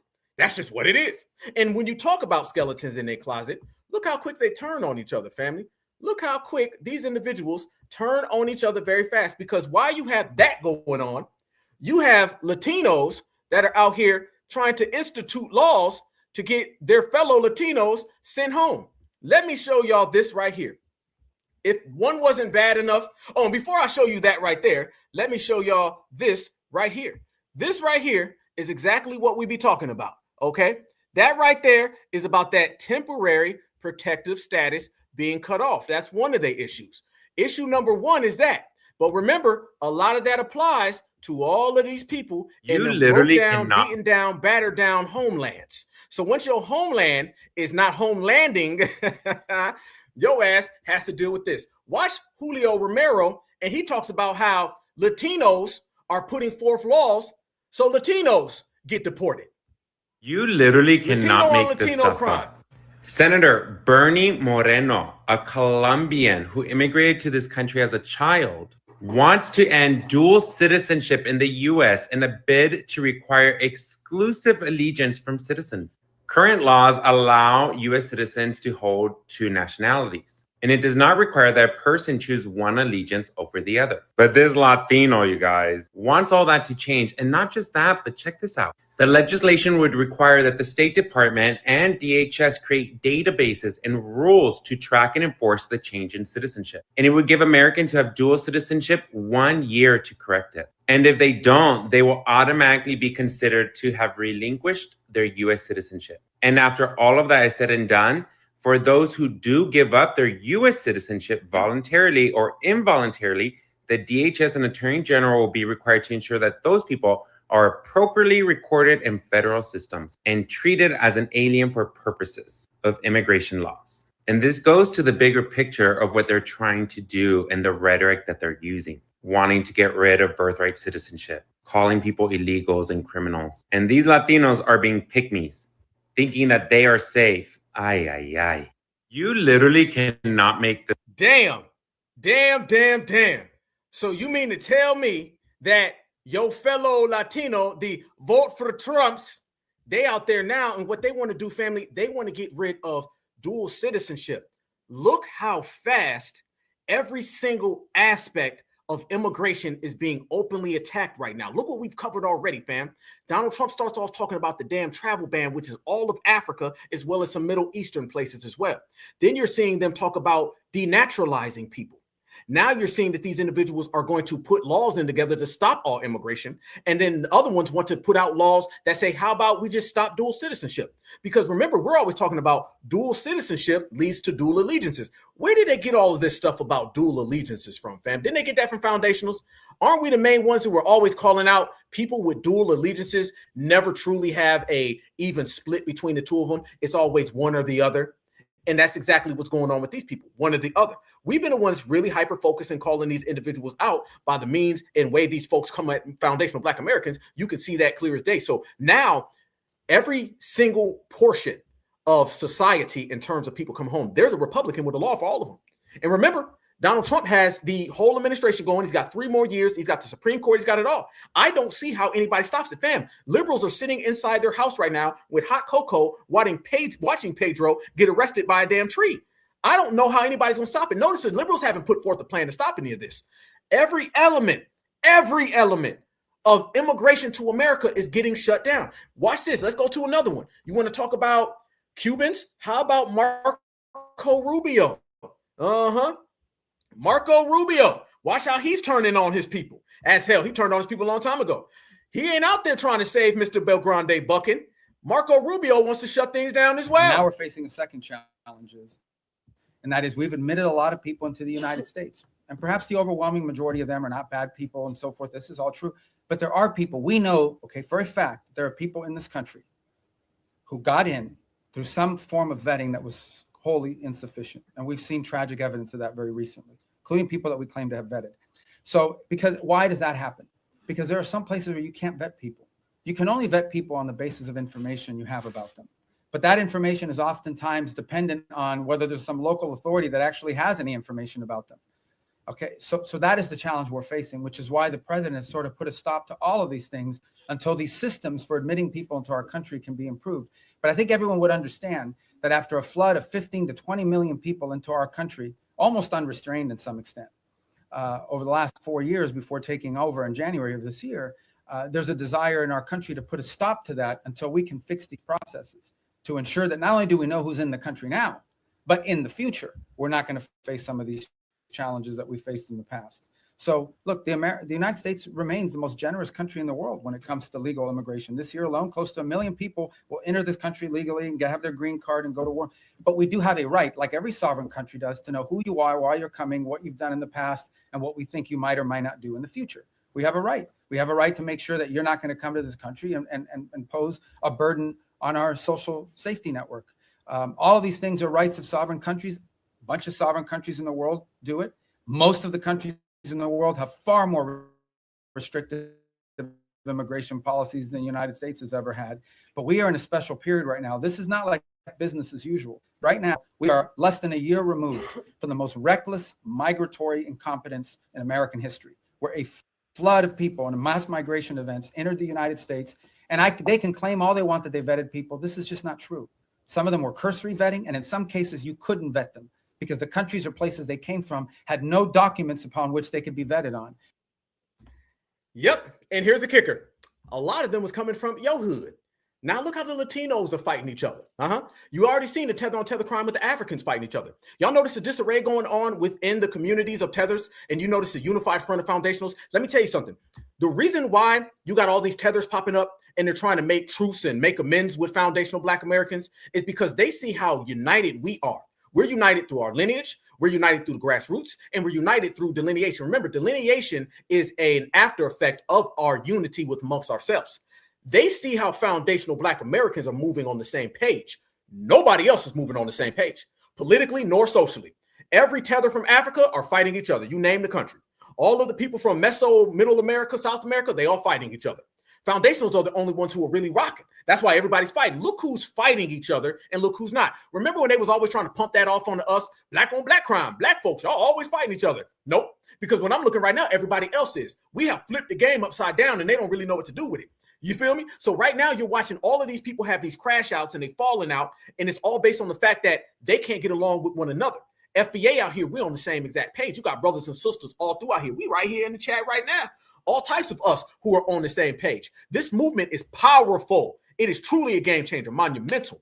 And that's showing you where we are and where everybody else is. Absolutely, I like that. Tether wars. Absolutely, absolutely. So you see how foundational Black Americans are. They see how foundational Black Americans are. And they understand that when we move together. And they know that FBA is rocking. And one of the things that we've been doing, fam, we've been watching everybody get their goddamn wake-up call. And man, that wake-up call, let me tell you something about a wake-up call. A wake-up call will call you anywhere. A wake-up call will call your ass when you are at your house. It'll call you when you're walking down the street. It'll hit you up even when you're in the damn village. Yes, it will. Family, how many of y'all seen Myron Gaines get his wake-up call? Did y'all see Myron get his wake-up call? Myron Gaines got his wake-up call today. Because see, Myron Gaines is no different than Rubio or any of these damn tethers. They running around here, in his case, with his GOAT boyfriend. And I heard that his GOAT boyfriend had a problem with him. Because when you start looking at this damn list and all these damn names, what I see is Myron Gaines people are on here. So he's been running around here talking real reckless, thinking that he was going to get some type of access into the dominant society, thinking that he was going to get some type of access into their community. Well, come to find out, just today, he tried to go to one of them damn Charlie Kirk events, and they said, oh, no. You one of them damn dusty sand tethers. See, that's what he is. He's a sand tether. But that sand tether still ain't no white person. So he tried to go into one of them damn Charlie Kirk events today, and they turned his ass around at the door. They had to end up talking to everybody, make phone calls, and they let him know, your kind ain't welcome around here. And that's exactly why we already knew it. Watch this right here, family. This is just coming out today. Myron Gaines tried to slide his way on into that Charlie Kirk event, and they let him know off top, you ain't nothing but a sand tether, and sand tethers ain't welcome. So he's not being allowed in. Security is he's calling nobody because no one's going to help him get in. So I don't know who he thinks he's calling. Now we got 1 security, 2, 3, and the event security. And he's calling, I think he's calling like Andrew Tate. Look, man, they got him hemmed up. Look at all them W's around him. Why's that? They got him hemmed. Security 2, 3, and the event security. And he's calling, I think he's calling like Andrew Tate to help him get it or something. Not gonna happen, bud. He's like, I'm right here at the corner. just come get me. No chance. So he's not being allowed in. Security is he's calling nobody because no one's gonna help him get in. So I don't know who he thinks he's calling. Yeah, we got 1 security, 2, 3, and the event security. And he's calling, I think he's calling like Andrew Tate to help him get in or something. Look at that look on his face. It's the same exact look you seen on all the Tethers face, fam. They done changed their facial expression. They done changed their mannerisms. They damn phenotype is changing. They ain't got that same energy they had before deportation. Don't let nobody tell you why foundational Black Americans ain't winning. Man, we winning crazy right now. FBA standing on one. He right there's got that same face that all the Tethers got. It's the damn I done messed up. I thought it was sweet. And MW folks let him know you getting your sand tether wake up call. They shut it down. They said, nah, you can't come in. Nope, you ain't one of us. When we say they not like us, now them damn W's are saying they not like us. You thought you was going to go up in there with Charlie Kirk people. Hell no. Hell no. You thought you was going to fresh and fit your way. You better fresh and fit your way back to some damn goat milk. That's about as good as you going to get. You ain't going in there. They let him know off top. He got to make phone calls. He's like, come in. Nope. You better yourself right the hell on out. It's a different game now. Everybody got to hold them own nuts. Them goat milk nuts included. So he's not being allowed in. Security is he's calling nobody because no one's gonna help him get in. So I don't know who he thinks he's calling. Yeah, we got 1 security, 2, 3, and the event security. And he's calling, I think he's calling like Andrew Tate to help him get in or something.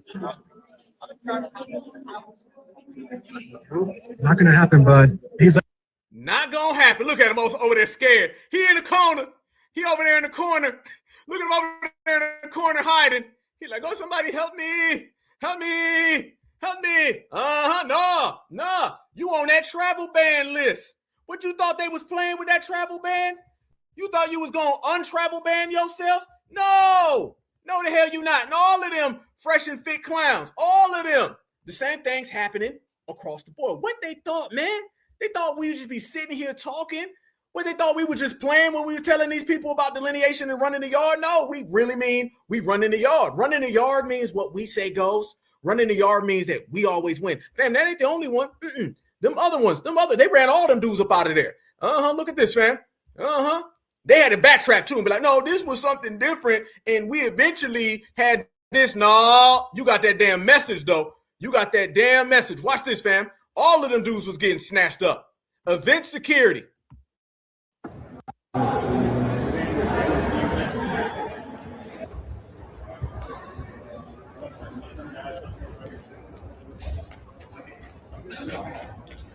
Yeah.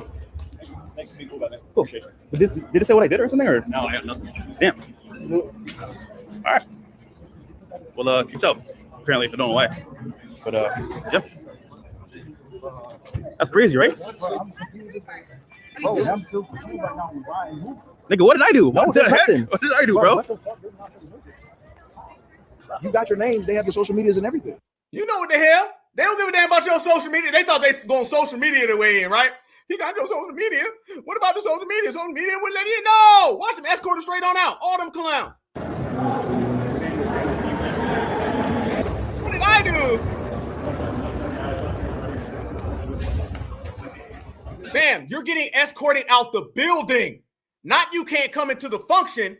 You getting kicked out the building. Yeah. Thanks for being cool about it. Cool. But did it say what I did or something? Or no, I have nothing. Damn. He said, no, I ain't got nothing. No, only thing I was told is you got to go look. He thought he was going to talk to Brad. Brad said, listen, if it come down to W's and Mayos or you, get the hell out. No, I have nothing. Damn. All right. Well, can you tell? Apparently, I don't know why. But, yeah. That's crazy, right? Nigga, what did I do? What the heck? What did I do, bro? You got your name. They have your social medias and everything. I'm going to tell you what you did. You're a tether, too. Y'all all a bunch of tethers. And all the tethers got the flocks together. So y'all done got that snatch up. And y'all got told you can't come on in. So you already know the next step right there. The next step, fam, you're going to be seeing him right there on the liminate. He's going to be on the liminate with 2 damn goats and trying to see which one he going to go home with. That's how you shut all that down. Oh, it's easy. Oh, it's easy in these streets, fam. You ain't heard the word. The word in the streets is that if you ain't certified foundational Black American, you ain't doing nothing. And all you tethers out there who thought you was going to tether your way into America, you thought you was going to have smooth sailing, you thought you weren't going to get your damn wake-up call, all of them is getting wake-up calls. So you know what, though? I'm going to take it even a step further, fam. I think we need to go ahead and update the game wake-up call. I think we need to update it, fam. I think they're getting put to sleep. I think that's really what it is. See, wake-up call, fam, they know what time it is. Now they out here and their ass is getting put to sleep. That's what it is. You getting put to sleep. You was running around here thinking it was real, all right? And now they done put your ass to sleep, so bam, gone. The tethers cannot tether to America, fam. I'm telling everybody, this move that you see going on in America where they putting all these tethers together, scams, they looking at you the same way they looking at the Somalians. Y'all look like the damn Somalians. Y'all the same thing. Sudan, Somalia, close enough, all tethers, gone. So you seen the security guard was like, shit, I ain't got nothing for you, bye. And walk on out. They got him right out of there. You thought you was going to go up in there. Man, them days is over, family. Them days is over all the way. And what they did, fam, later, they tried to make it look like it was nothing and they eventually got this. No, you didn't. No, you didn't. What it was, they set an example to let you know that you ain't one of them. You'll never be one of them. And you got to go. Bye-bye. And family, the same way they got kicked out the event, same way they're getting kicked out of America. And if you're getting kicked out of America, fam, it's a wrap. I'm telling you, you ain't going to have to look at these people. It's about to be no more tethers. Tethers gone. They setting examples for the tethers. It don't matter who you are and how you get your example made to you, but you will get it made. You will definitely get it made. And check this out, fam, as well. Remember when old girl was talking about her son got snatched up by ICE? Let's go to another tether, okay? You got the fresh and goat milks. They done got they put to sleep call. And now you also have Omar. Omar was running around here talking real reckless, right? Because all they do is talk. They just talk, right? But nothing really come about it. Fam, she was scared a couple days ago. Why they running up on this woman everywhere she's at? Omar refused to answer why she lied about ICE targeting her son. Now, what we reported on last week, that, or shall I say this week on Tuesday, that all that stuff about her son getting arrested, now people running up on her and saying, that ain't true. Respond. You need to atone for your states. Hello, Congresswoman Omar. DHS says they have no record of ICE pulling over your son. Why did you lie about ICE targeting your son? One more time. Why did you lie about ICE targeting your son, Congresswoman? Do you think it's responsible to lie about ICE targeting an individual in this time when domestic and Islamic terrorists are targeting ICE officials? Do you care to comment? Boy, they on her, ain't she? She was walking fast as hell. She was, fam, everywhere you go. Her, Somalia, the goat milk, Sudan. You seen Pedro Belgrande. All of them. You seen Hefty from Haiti. All of them are down bad. You ain't seen these many videos with these people down bad. Why? It's because it's Tether-geddon. DHS says they have no record of ICE pulling over your son. Why did you lie about ICE targeting your son? One more time. Why did you lie about ICE targeting your son, Congresswoman? Do you think it's responsible to lie about ICE targeting an individual in this time when domestic and Islamic terrorists are targeting ICE officials? Do you care to comment? $1 million question, though, I have for y'all. $1 million question. Hello, Congresswoman Omar. Let's ask this question, fam. Y'all notice that ain't nobody stopping these people from running up on her? Ain't nobody stopping these people from running up on her. They just letting them run up on her like in broad daylight. How many times you seen the videos, fam? They just be running up on her. What you say about it? What you say about it? What you say about it? You see the W's are letting her go and letting her, you know what I'm saying, get tossed under that bus. They realize, family, you can't save her. They realize that right now with her, fam. That's really what it is. They know that you can't save her. She's a wrap. It's over with. There's really nothing that you can possibly do for her. She's done. And they're out there letting her go ahead and just crash. That's really what's happening out here in these streets. They let just anybody pull up on her and anybody just record her. And them W folks, if they really wanted to, let's be real, y'all, they would have shut that down. They would have shut that down. If the W's really had a problem with that, fam, they would have shut that down. Now you're starting to see the final step. And what's that final step, fam? Is that they're starting to distance themselves from her. That's what it is. She's now officially being distanced from everybody. And they saying, let her go. They see the writings on the wall. And basically, that's what we're talking about, fam. The writing is on the wall for all of these people. There's really no way around it. We as foundational Black Americans, we see what's going to happen tomorrow because we seen what's going to happen today. So if you look at what's happening with them, everybody understands they're now getting tossed under the bus and the W's don't want nothing to do with them. W's like, hey, go ahead and get them. There's really no turning around. Donald Trump is doing all the things that he was doing. Remember, fam, when Donald Trump first got into office and he had his hit list of all the individuals he's going after? Have you noticed now it's kind of shifted from the individuals to where now he's going after the collectives? He got this whole thing. We're going after all immigrants specifically. And there's really nothing they can do. Did y'all see this right here? Fam, it's only getting hot in these streets and getting more heavy. You know how they be snatching people up at their immigration court hearings? Fam, watch how this one went down. These folks are getting rowdy. Caballero, su nombre, por favor. Move out the way. Move out the way. Ok, usted va a venir conmigo, ok, dé la vuelta y baje por el pasillo. Para acá, para acá, para acá, para acá. Estamos cogiendo la información, ok?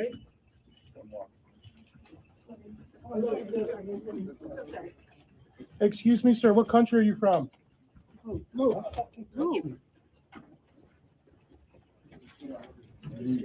Sorry, I'm so sorry. Sorry, you push me. Sorry. What are you doing? Move out of the way. Hey! Stop! Keep it civil. Keep it civil. Hey, go home, guys. Move. This way, officer. Move. Jose, contigo, okay?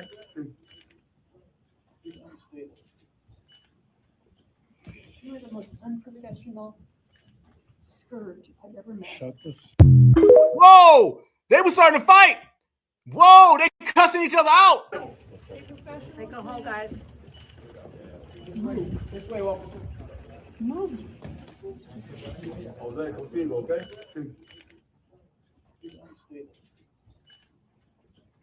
You are the most unprofessional scourge I've ever met. Shut this. She said, you're the most unprofessional scourge. What the hell does that mean? He was about to say, shut the F, beep, and then they flipped it. But notice this right here, y'all. He had more protection than Omar had. They was walking him with a whole gang of protection. They about to start fighting in the background. Don't touch me, goddammit. You know, when the white folks start scrapping, boy, it done got real. But you see right there, you see clear as day that nobody really has an answer for what's going on with all these tethers other than basically just give up and let them go ahead and get deported. You don't really see them, standing up for anything right now. Now they just basically like, well, whatever happens, happens. Whatever goes down, goes down. It goes down that way, it's going to have to go down that way. Everybody's separating from the fray because if you're seeing it, the way we seeing it is the writing is on the wall. The writing is on the wall. Tethers are got to go. I mean, they out the door, they out the gate. ICE is getting them clear as day. Every time you turn around, there's another ICE video, and that's good. And that's good. And there should be more. There should be more. And I believe, family, as we sit here and we watch how this thing proceeds, what you're going to end up seeing, like me and you said a long time ago, brothers and sisters, you're going to end up seeing eventually the whole world is going to get on par. Because when you look at what's going on all across the world, everybody's kicking the same people out. Notice this, y'all. Africans kicked out everywhere you go. Hispanics getting kicked out everywhere you go. They're doing the same thing in Canada. Did you guys see this video right here with this African? This African dude, he ends up, this is over, I want to say in the UK, y'all. He ends up basically getting snatched up and he starts cursing out the people. He starts saying, you don't do nothing for me. I want to leave. They're sleeping in a tent. I want to believe this is in the UK. Remember all those black Brits, by the way. Watch this, fam. This man starts cursing out everybody and saying they're being mean to him. Let's just say that didn't sit too good with the Mayo Mafia.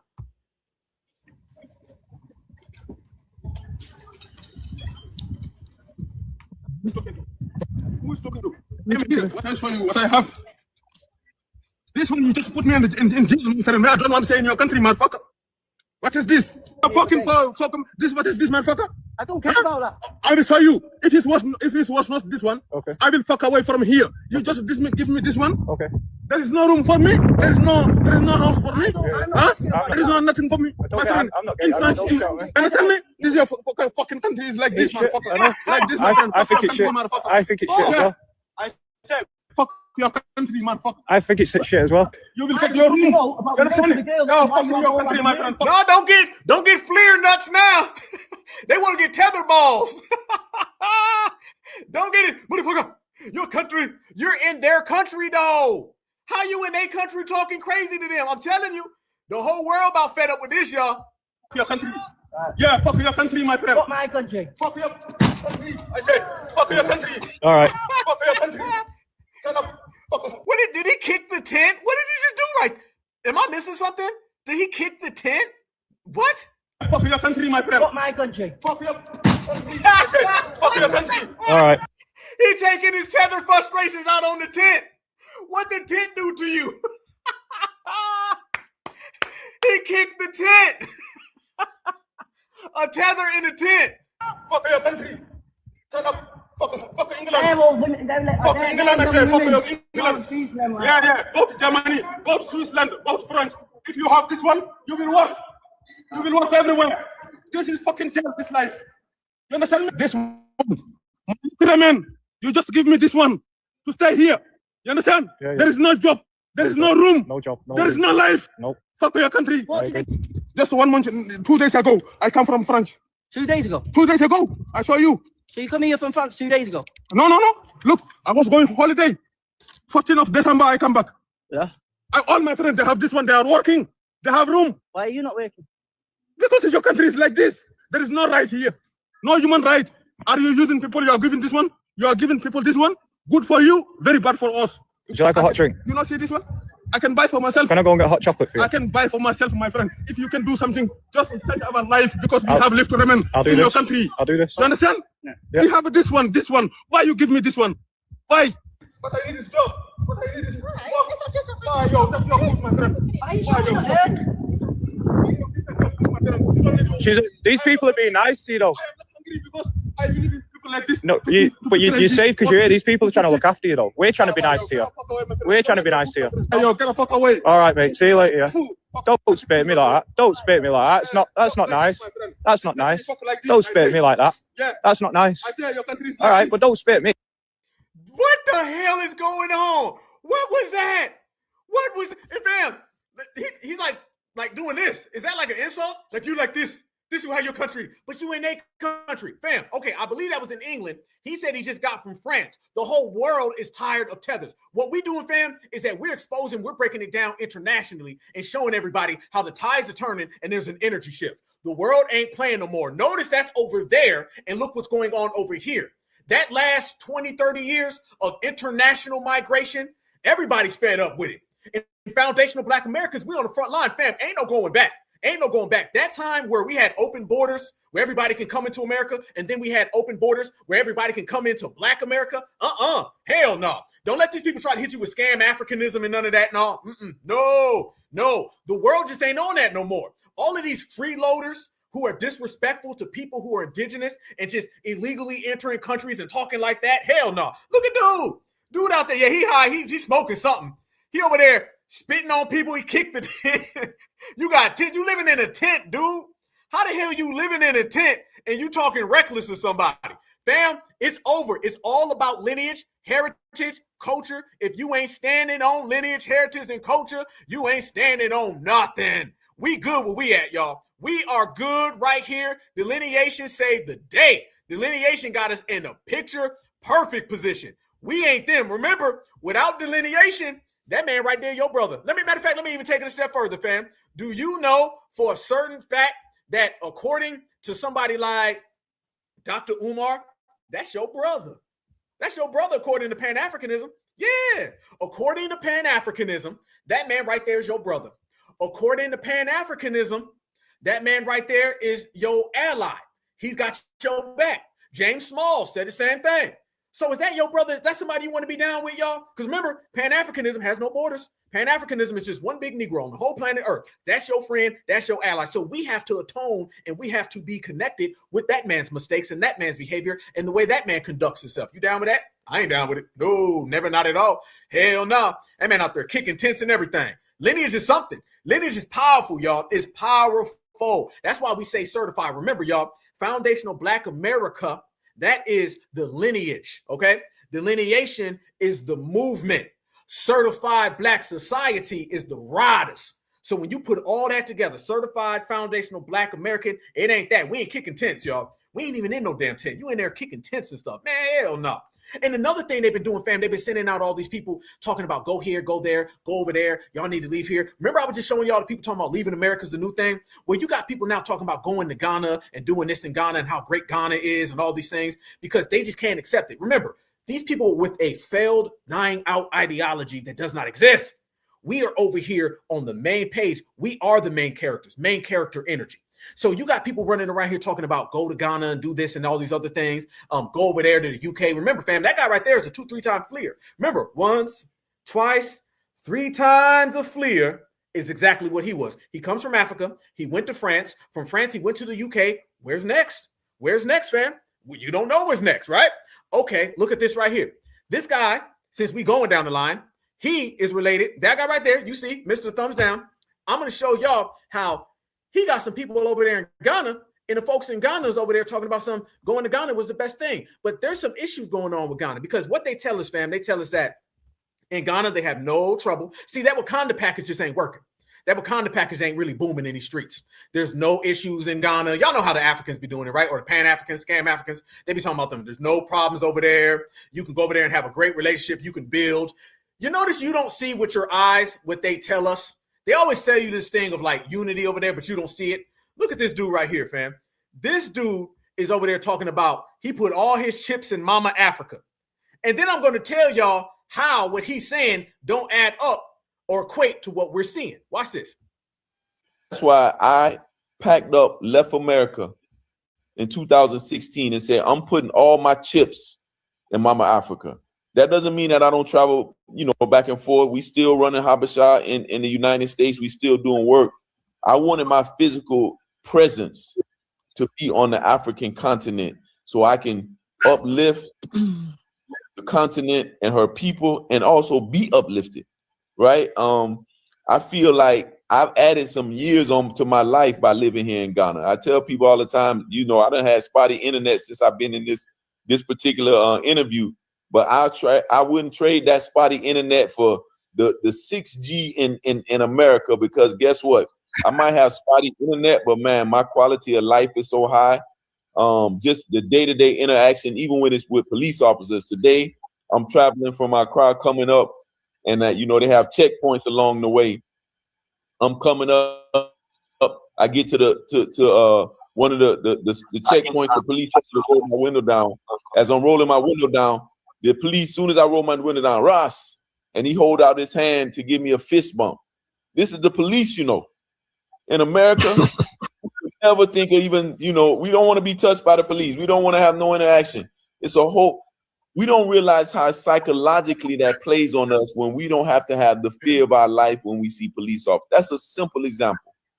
But that's one of the reasons why I chose to bring my family to come to Ghana and make this my future, so that generations to come will know the African continent and that they will also be a part of this tide that's sweeping the continent, as His Majesty say. So, sweeping the continent, right? Sweeping the continent. Yeah, you ain't lying. Yeah, boy, look at that. Y'all going in. He look dirty. He look musty. He look sweaty. Okay, but family, do they tell you over in Ghana? He said there's no issue with the police, right? Do y'all know that in Ghana, a woman can be arrested for domestic violence if she refuses sex with her husband? Now let's talk about the real Africa, Mr. Wakanda Man. Charlie, ACP Dennis Fiapi, Assistant Commissioner of Police Dennis Fiapi, is encouraging all men to report their wives to the police when they are denied sex. You're clear. See, according to Ghana's Domestic Violence Act 732 of 2007, I didn't damn it, I can't forget it. Domestic Violence Act 732 of 2007. They are causing emotional abuse. Yes. So you can report to them and say, oh, you are a man for them Christmas in January. If you deny me one day, it will come 1,000 years. Because according to the Bible, one day, 1,000 years. And so if you deny me one day, you deny me 1,000.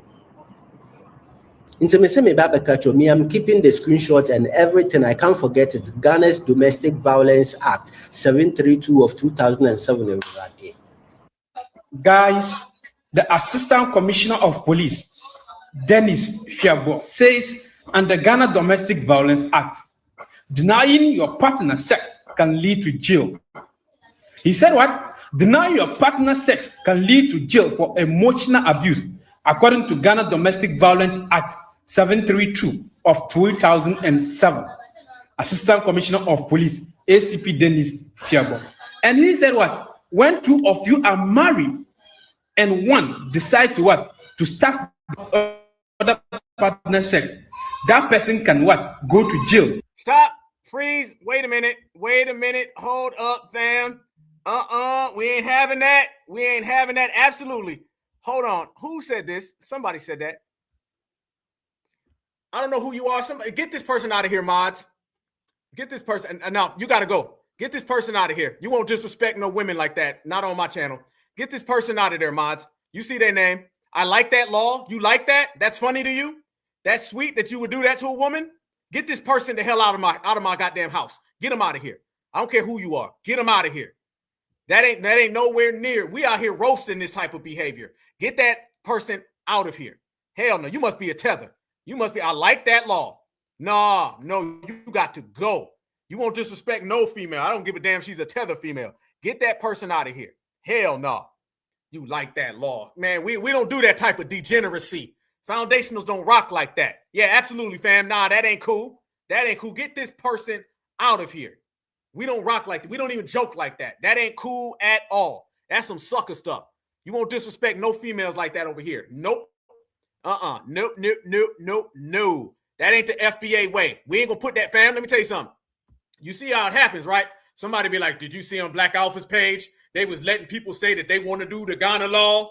You see how them FBAs are? You got to remember, everywhere we go, we represent foundational Black America, all right? Foundational Black Americans. You feel what I'm talking about? So they'll see little stuff like that, and next thing you know, there'll be 100 TikTok lives talking about, y'all see how them FBA men, they just as bad as them Ghana men. They want to do that to women. You won't disrespect females like that. Get the hell out of here. Get the hell off the page. Please, mods, get that person gone as we proceed. And it also lead to emotional abuse. So guys, what do you think? He said what? When you are married, when you are in a relationship and you starve your partner of sex, it can lead to what? You can be jailed. You can go to jail for what? For denying your partner sex. Almost say nearly half of women in some districts in Ghana are exposed to domestic violence, whether it's physical, mental, emotional, financial. They are exposed to this domestic violence. But I feel say Ghana, you almost have domestic violence. Domestic violence. So I've seen these videos going viral on the internet, and it is so sad. A man assaulting, let me even say ex-wife, nakedly, stripping off her dignity. Why? And this is someone who has left this man like 5 months ago, and the man lying to her that one of their kids is sick, only for the woman to come to meet this violence, this assault. Why? Denying your spouse sex could land you in jail under Ghana's Domestic Violence Act. It is categorized as emotional abuse. That's why Now, this guy right here was talking about how great Ghana was. Y'all see that, fam? You see how quick that flip real fast? You see how fast that flip, y'all? That's the Ghana you want us to go to? That's the Ghana right there, where big grown-ass men can get their woman locked up, and let's be real, probably do a lot of other things if you're denied something. This is why we always talk about foundationals being with foundationals. We talk about that all the time, right? Foundational Black American men for foundational Black American women, foundational Black American women for foundational Black American men. We don't have that degeneracy. We don't play those games. That's the Ghana that they try to connect us to. And remember, y'all, with Pan-Africanism, them is our brothers. With Pan-Africanism, we all one. But you ain't seen none of the Pan-Africans talk about that right there. That's a crime. That's filth. That's dirt. We don't rock with that. No. That ain't the game that we playing over here. You know what I'm saying? Foundational Black Americans, we good over here. We stand on our own. We rock together. That right there is how the game flows and how the game goes. We don't do that degenerate talk. It ain't funny. We don't make jokes about it. None of that stuff is cool. And like I said before, we do more for them than they do for themselves. You don't hear nobody talking about this. How we having this conversation right now, and we really saying how foul that is? I ain't seen Dr. Umar talk about it. I ain't seen James Smalls talk about it. All these scam Africans running around here trying to sell kente cloths and dashikis with ravioli stains on them. Fam, I ain't seen none of them talk about that. That's showing you right now. That's what they want us to walk over into. They want us to walk over. You got to remember, all of this Pan-Africanism and Tetherism is all just trying to set FBA up for the trap, trying to get us to lead something good. Fam, we good. We got good. We are good. Everything we doing is good. We ain't going over there. Hell no. Hell no. That ain't how the game go. Never, not at all. We over here strong, we solid, and we got the game played the right way. That's how FBA is. We're not degenerate, and they're not going to put their degeneracy on us. I want y'all to notice that, fam, because that's really what they want to do. They want to dump that degeneracy on foundationals, and they want us to kind of be on that page with them to where they could be like, man, you know, Black Americans is the same way. That's why all that like tether dating and all that tether swirling, we stay away from that, because you got to remember, these people already have their own culture of complete degeneracy, the way they treat their women over there. One thing we're not going to do is them to tangle themselves in, because remember, tether is all about projection and dumping that off on us. So the more that we reject that kind of stuff and we making it clear, my brother Tariq always says the best. He's like, delineation cleared a lot of things up. It cleared it up, because lack of delineation gives you a massive amount of confusion. Who's what? What is what? What's black? What does FBA mean? What's a border? Ain't we all just one big Negro? Fam, how confusing is it when you say there's no borders and everybody of African descent are all one big family when we're not of African descent? We are from foundational Black American indigenous descent. But Pan-Africanism and Tetherism, that creates a hell of a lot of confusion. So no. You stay over there. Yeah, absolutely, sister. That's a setup in which we ain't going for. We ain't going for none of that. And that's what we done did with delineation. Boy, what we done did, boy. That South done came out of me right there with that one. What we done did, y'all, is cleared up a lot of that mess. And we did it for a good means and a good purpose. Because now they can't sit there and be like, oh, that's how Black Americans are. That's how they get down. Because remember, y'all, whenever it go down and things get hard and rough, they're going to always try to put that off on FBA. They're going to be like, man, FBA did that. That was FBA. Why they run and then they try to get their own little means in. That's how they're going to try to play the game. But nope, we're not allowing none of that stuff. Everybody, again, has to hold their own specific nuts. And when you hold your own specific nuts, then therefore you got to atone and do your own thing on your own way. And you can't blame foundational Black Americans for nothing. And that's the beauty of the way we've been out here really pushing the line. And we've been pulling out receipts on everybody and everyone. And people who think otherwise, they finding out the hard way. And speaking of people finding out the hard way, the next step of all of this, like we've been talking about, brothers and sisters, one of the key components to everything that you seeing right now is, remember when they were talking that reckless talk? So you got the travel ban, you got the revoking of the visas, you got them denaturalizing people, everything in immigration is being shut down. Everything in immigration is being shut down. Let me tell you, the main thing that nobody really was talking about is when all those tethers run their mouth about America. Remember how we were highlighting that when people come over here to America, they're going to start looking at their social media and they're going to start saying, hold on now, you said this, you said this, you said this. And that's picture perfect for foundational Black Americans. Because remember, to be anti-FBA, that means you're anti-American. Now they're looking at anti-American tweets on your social media account. They even want your private messages in your DMs. Well, there's this one particular tether that's been going around for a long time. And this particular tether has been saying crazy things about FBA, right? And word on the street is that this person got a visit from the Secret Service. Very fast, boy. This stuff moving on expediently. So y'all remember this tether dude right here? And he says all types of crazy, reckless things about FBA. He be talking super greasy about foundationals. Well, look at that right there. He says, why I was surprised Secret Service showed up to my apartment last night. FBA brothers and sisters, don't we be calling this out? Don't we be saying what it is before they know what it is? Didn't we done shut the game down? What we done did up in here. Yeah, this guy always got these anti-American sentiments, exclusively anti-Black American, and them folks done pulled up on him. Watch this. If you've been following me for a while, you'll remember in May, before I went to Nigeria, I made a video standing right here, this exact window, and I was looking out and I saw a bunch of cops standing outside my window, and I said, holy shit. I made a video saying that I thought they were here for me because of right before I went to Nigeria, my content was incredibly radical. And I made that video saying, I think these cops are here for me. For 2 days, 3 days in a row, they were here, and I was freaking the fuck out. I was expecting them to just come upstairs and come grab me, but they never did. It turns out New York City has this thing this whole summer, like all neighborhoods had cops on every block, and that's what it was. So when that happened, No, Tether man. No, Tether man. Nope. Yep. And they weren't looking at you. if you remember, I have been expecting someone to show up in my house.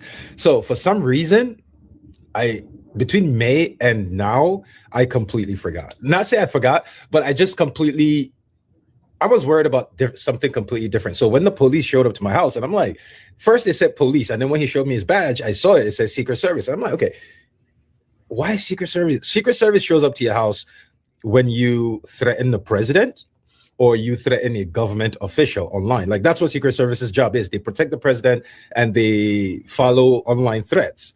So when they showed, I'm like, what the fuck?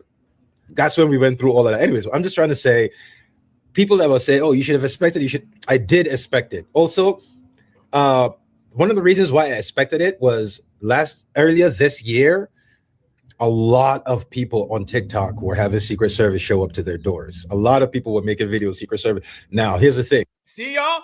You see? All them I'm telling you, every single one of these people getting snatched up. All of them. The reckoning is here. You can name it, fam. We put receipts on the table. All in people's face for them to see. What you want to talk about? You can't come to America? You want to talk about deportation? Everything Donald Trump administration has said about these damn tethers is coming true. All them TikTok tethers talking that anti-American stuff. You see what's going on? You see they pulling up on you. Go ahead, keep on. Those people, their content was very watered down compared to what I was saying. So for me, it was like, if Secret Service is showing up to their houses, oh, they're going to show up to mine soon. But I just kept going, and then they never did. And then I softened all my content, and then they showed up yesterday. So what you thought? You was just going to hit a reverse and they was going to stop? Absolutely. He thought like he was just going to switch like they didn't see it. You know what I'm saying? Like, oh man, if I just take it off, they won't see it no more. See, what it is, family, is that they thought it's okay to be anti-Black American, like that's not anti-American. See, they never associate us with America. That's the difference between tethers and foundational Black Americans. This is why Black Americans do not trust or rock with tethers at all. The main secret that no one speaks about is that the whole damn world, his lips ashy as hell. Somebody need to get that man like a whole goddamn ounce of some Vaseline. Pronto, quick, fast, in a hurry. But that's the thing though, fam. All of them folks on TikTok are being watched because there's this notion that the only Americans are white Americans and you can disrespect Black Americans all you like. And what's going on now with these laws being put into place is that all anti-American rhetoric is getting checked. And we're right there on the front of that line because we are the originators. This is the beauty of standing on patriotism and standing on lineage. We have a lineage that is American. Therefore, if you are anti-America, you're talking about us. Gone are the days where you think that you can just say anything about Black Americans and you don't fall under the jurisdiction of threatening this country. That's why they showed up at Dude's house. That's why they're showing up at all the people's house. Foundational Black Americans, we notice that every immigrant who comes to America, they see America as white people. And that's exactly what Pan-Africans do. This is why we separated from Pan-Africanism. This is the very first time, I would say, since the Civil Rights era, where foundational Black Americans, us as a lineage, heritage, and culture, we identify America with us. America's FBA. This is what's got everybody off their rocker. America is FBA. We view America as Black Americans. The whole world and all these immigrants who come here, they view America as white Americans because they all want to be adjacent to white people. And this is why they can't comprehend or they can't deal with the fact when you come to the USA, oh, you in my house. You in my house. They're not used to that, fam. They thought they was going to come over here and like we like second or third class citizens. Do y'all know that we're the only indigenous citizens on the planet Earth where outside and foreigners come over here and they think that they are automatically above us and they can disrespect us. This doesn't go on anywhere. Any of my brothers and sisters who've ever went anywhere, one thing you'll realize is you don't go over to Asia and think that you just go over there and there's a segment of the Asian population that you're automatically above. Hell no. It doesn't even matter. That Asian population could be living in a hut. They're still indigenous to that portion of their land. You are second to them. You can't go to Europe and think that you're automatically above an Italian or someone from France or from Sweden or from Germany. There's a notion that you can come over here and you're automatically above Black Americans. And we've reversed that now. And this is why they're so upset, so angry, and so spiteful, is because we made that clear. That was basically FBA saying we FBA and we say so. You can't go anywhere else on the planet Earth and think that you're above the actual population. No citizens in the world had to deal with that except for us. And that's based on the system of supremacy, and that's based on projecting what we went on. Let me tell you the main thing that people did a long time ago that was a massive mistake. This is a massive mistake from the past. And remember, y'all, we're just cleaning up the mistakes that the past made. You never project your struggles to the planet Earth. Never. Dr. Randy Short, he told me one time, he said, Black empowerment for all melanated people, that's relatively an American thing. They don't believe in Black melanated empowerment anywhere else on the planet. Say it loud, I'm Black and I'm proud. That is a foundational Black American creation. That belongs to us. We assumed that that was carried by everyone else. We assumed that the world felt the same way. So what we started to do, we started to project our images. You don't never tell nobody that you went through slavery and then you think they're going to come over here and want to be a part of helping you. No, every time you tell somebody that we went through slavery, we went through the civil rights era, they don't want to come to America and be a part of that. They want to come to America and be a part of the oppressor class. This is the mistake that people made back in the damn day. This is why people come over here and they say, wait a minute, come to the United States of America and get in on the people who had dogs sicked on them, who were getting hit with billy clubs and were getting lynched, or go join the people who do that to them. They was really automatically on it. They already made that answer. That answer was quick. You never project your struggles to nobody. There's a saying a lot of my brothers in New York say. They say, never let them see you sweat. And back in the old days, when they were saying, we deal with this, we deal with this, we deal with this, what immigrant you think gonna want to come over here and join in on that? So they came over here and they automatically want to team up with the white man. And then they start to try to come down on us. Not to mention the white man signed a little deal with them that said, you can join our class as long as you go down on Black folks and you harm Black Americans. So we cleaned all that up now. And I bring all that, fam, that right there, what we're speaking of is a congruent pattern that has been existing for the last 60 years that literally right now to this moment as I speak to you is coming crashing down and is crumbling.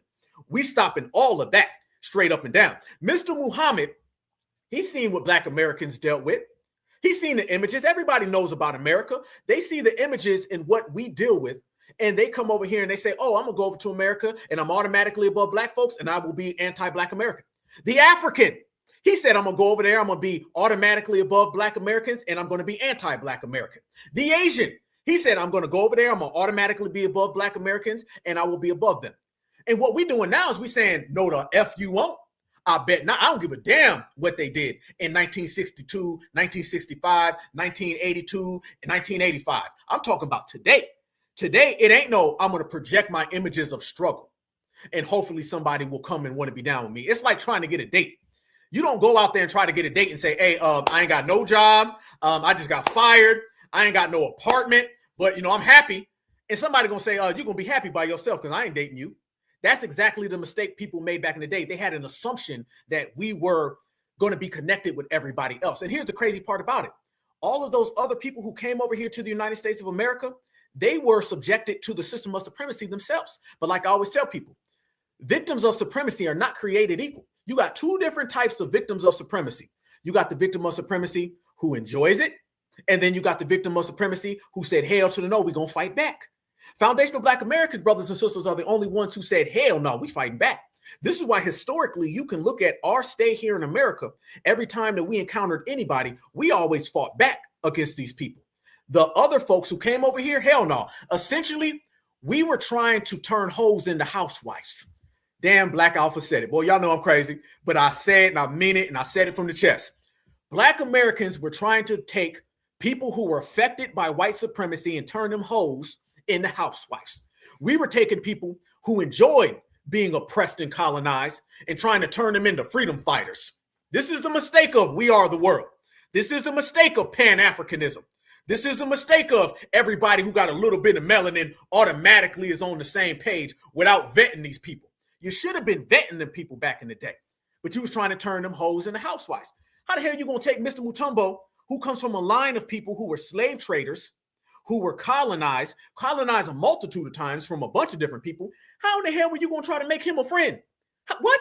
Did you know your history? This is why, y'all, don't come talking to me about, well, you know, Malcolm X and Huey Newton, they were Pan-Africans. First off, no, they weren't. Second off, they existed in a time frame where there was very, very little bit of communication that we had with Africans. Here's a little news flash for all the Tethers watching. Do y'all know this is the first time in history where we've had this much contact with Africans? Do y'all know that? You didn't have this type of contact back in the day. Let me tell you, I said this just last night. We had a space, shout out to my sister Natural. We had a space last night, and I told everybody, my grandfather is from Kentucky. My grandfather did not take trips to Ghana. He didn't take trips to Africa. They always tell you about how people were Pan-African back in the day. Fam, who do they really name? They name what? Are black celebrities? Who? Muhammad Ali went over there? Celebrity. Malcolm X? Celebrity. Who else? Huey P. Newton, the Black Panther Party? Celebrities. They viewed Malcolm X and Muhammad Ali the same way they view a black millionaire today. What can I get from them? This is why they would roll out the red carpet for Muhammad Ali. If Muhammad Ali was not the greatest fighter of all time and he was still just the brother from Louisville, Kentucky, they would have never told him to come to Africa. Don't get it twisted like it was your grandparents that were going over there. Y'all notice they try to make it look like foundational Black Americans was taking vacations to Africa in 1972 like we was going to fucking Disneyland. Pardon my French, I'm sorry. Excuse me. Do y'all know what I'm talking about though? They was making it look like we was going to Disneyland. Like I was saying, hey, come on, get my wife, get my kids. We all gonna go over to Ghana. And this is 1975. They make it look like we were in some type of relationship and FBA just messed it up. Like soon as foundational Black Americans showed up, we ruined this great functioning relationship. We had no relationship with Africa. We didn't go to school with Africans. A lot of us never even seen Africans. Most Black Americans did not see more than 2 Africans until they were in their 30s. No lie. No, how many Africans was in Mississippi? How many Africans was in Alabama? How many Africans were in the Carolinas? You didn't see them. Fam, you got to remember, they didn't come over here until post the Civil Rights Act. So family, that's literally hundreds of thousands of years prior. These people were in no relationship with us. So let's keep it real. They make it look like a family went on vacation to Disneyland. Families was going on vacations to Zimbabwe. My grandfather was not taking my grandmother and all of their kids, my mom and my aunts and uncles, and they weren't going on no vacation to Africa. This is the first time we've had communication. And don't tell me that Malcolm X was over there. They didn't treat Malcolm X, the icon, the same way they'd treat my damn grandfather. Hell no. They didn't treat your grandfather the same way they would treat Muhammad Ali. Hell no. You really believe that? No. They did the same exact thing. They look for who they can get and who they can get down with. No. And we're dispelling all of that. And I won't let these people use our foundational Black American icons as some type of example. Because I'm going to be honest with you. Malcolm and Huey and all of them, they wouldn't be going for all that Akata talk that you see today. All right. And all that stuff I was just showing you with Ghana, they'd be speaking on that. So don't let them make it look like we were Pan-Africans forever. And then we stopped being Pan-African. Man, there was no relationship, y'all. There was no relationship at all with Africa. And to be honest with you, to keep it all the way live, Africans right now, they're basically showing everybody their continent more than people have ever seen their continent. And it's basically a bunch of TikTok tethers running their damn mouth and out there just completely exposing themselves. That's what it is. And every time you turn around, you see that. So fam, don't think for 1 second that you used to be a Pan-African and any of that. No, you were just a foundational Black American who understood that in the system of supremacy, you want to see the system come down. But numbers don't mean anything. The only thing that truly matters is your lineage, your heritage, and your culture. And that's what we've been dispelling. So therefore, all those people who come here to the United States of America, never been our friends. Matter of fact, they've been our enemies, because they mimic and regurgitate the sentiments and talking points that the dominant society would put on to us. But if you notice, within the last year, based on our FBA grassroots delineation process, now the dominant society is putting those talking points onto them and they can't handle it. Look how much right here, family, they cannot handle it. You want to see something for real, for real, for real? Look at this right here, brothers and sisters. This milk dud head ass dude, watch him. He was making his rounds. If y'all remember, this guy's been making all his rounds, throwing Africans under the bus. Nairobi, Kenya. By the way, in Nairobi, there was a guy named DePinto. DePinto was the guy who was with Malcolm X when Malcolm X really made his main journey over there post being in the Nation of Islam. And simultaneously, DePinto and Malcolm, and as well as a few other people, were all unalived within within the several days of each other. Do you think they would be standing on this type of business where a guy from Nairobi would be kicking this type of vibe? Watch this. This is the sentiments of Africans. American doors are closing for even more African nations. 26 of the 39 countries facing full or partial restrictions are in Africa. So nearly half of African countries can now not accept the United States in a free manner as it has been before. 5 new countries face full restrictions and entry limitations. We're talking about Mali, Niger, Burkina Faso, South Sudan, and Sierra Leone that have been added to that list. And 11 more African countries have been added to the list of countries that will face partial restrictions starting 1st January. That right there, family. That right there is what it is. Family, let's call it what it is, brothers and sisters. This ain't no damn travel ban. This is an African ban. This is an African ban, fam. Out of all the continents, fam, 39 countries and Africa has what, 54? Is it 54 Africa has? Let me know. Let me know in the chat, fam, so we get the numbers correct. If I'm not mistaken, Africa has 54 countries. Yeah, absolutely. Good point. Malcolm got food poisoned in Africa. Good point. That's a damn good point. I appreciate that one, family. Good point. Shout out to Louisville, Kentucky in the building. My family from Kentucky all damn day long. Yep, good point. They set up Malcolm over there. Don't let, fam, these people were completely foul towards Malcolm X. Don't let them try to sell you that with Malcolm. We know the real history. Okay, good. 54, appreciate you guys. 54, that's 39. That 39 is since Thanksgiving. Since Thanksgiving, it's 39. Families, 3 more years of this. You mean to tell me in 3 more years, it's going to be anything different?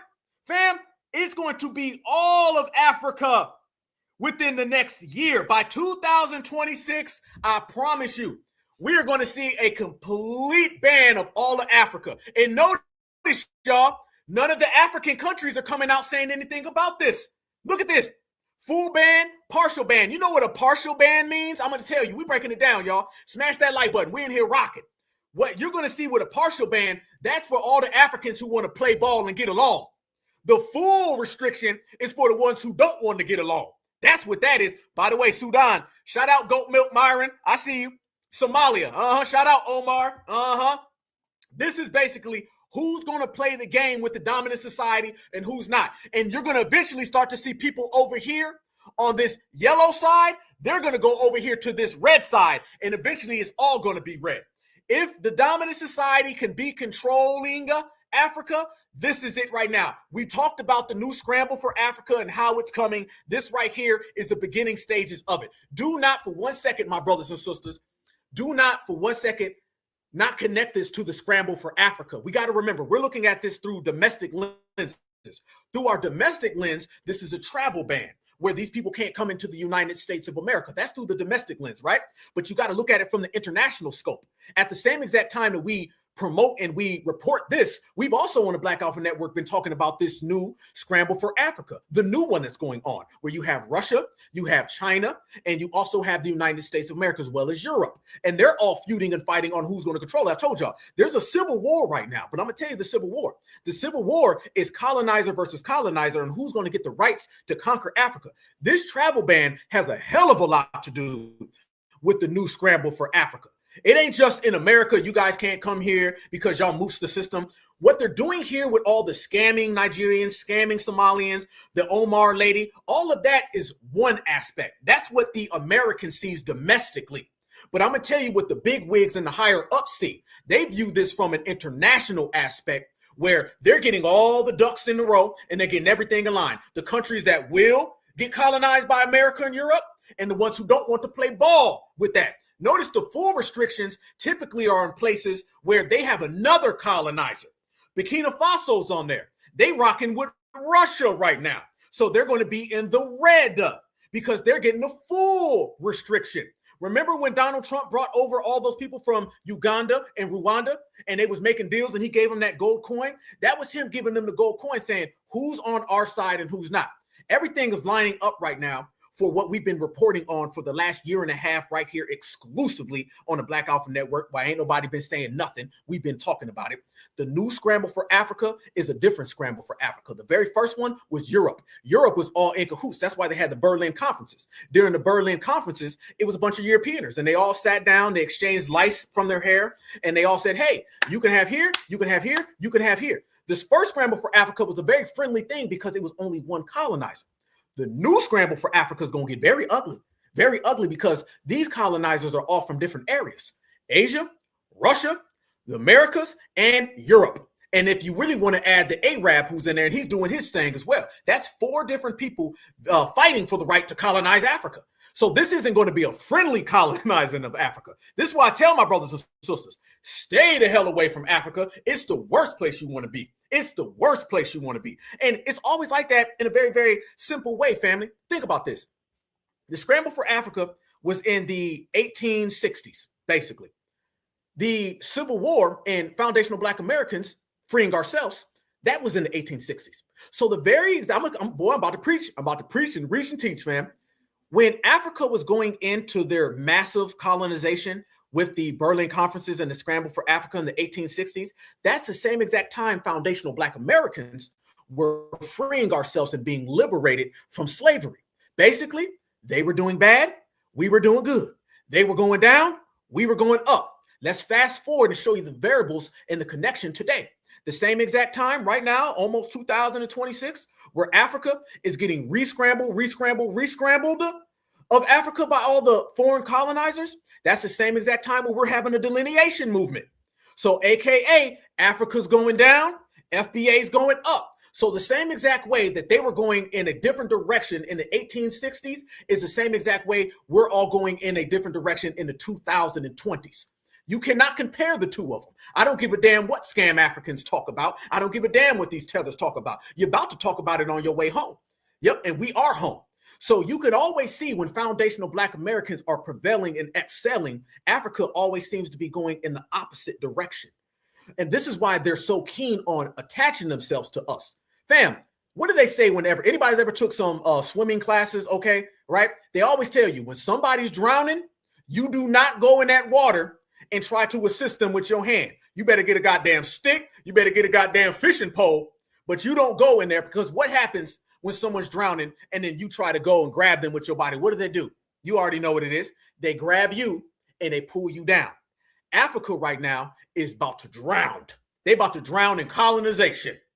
And they want to pull Black Americans down. That's why they're fleeing that homeland. And this is why they're trying to get us to go over there. You go over there right now, and that same going up and going down, they're going to be trying to pull your ass down.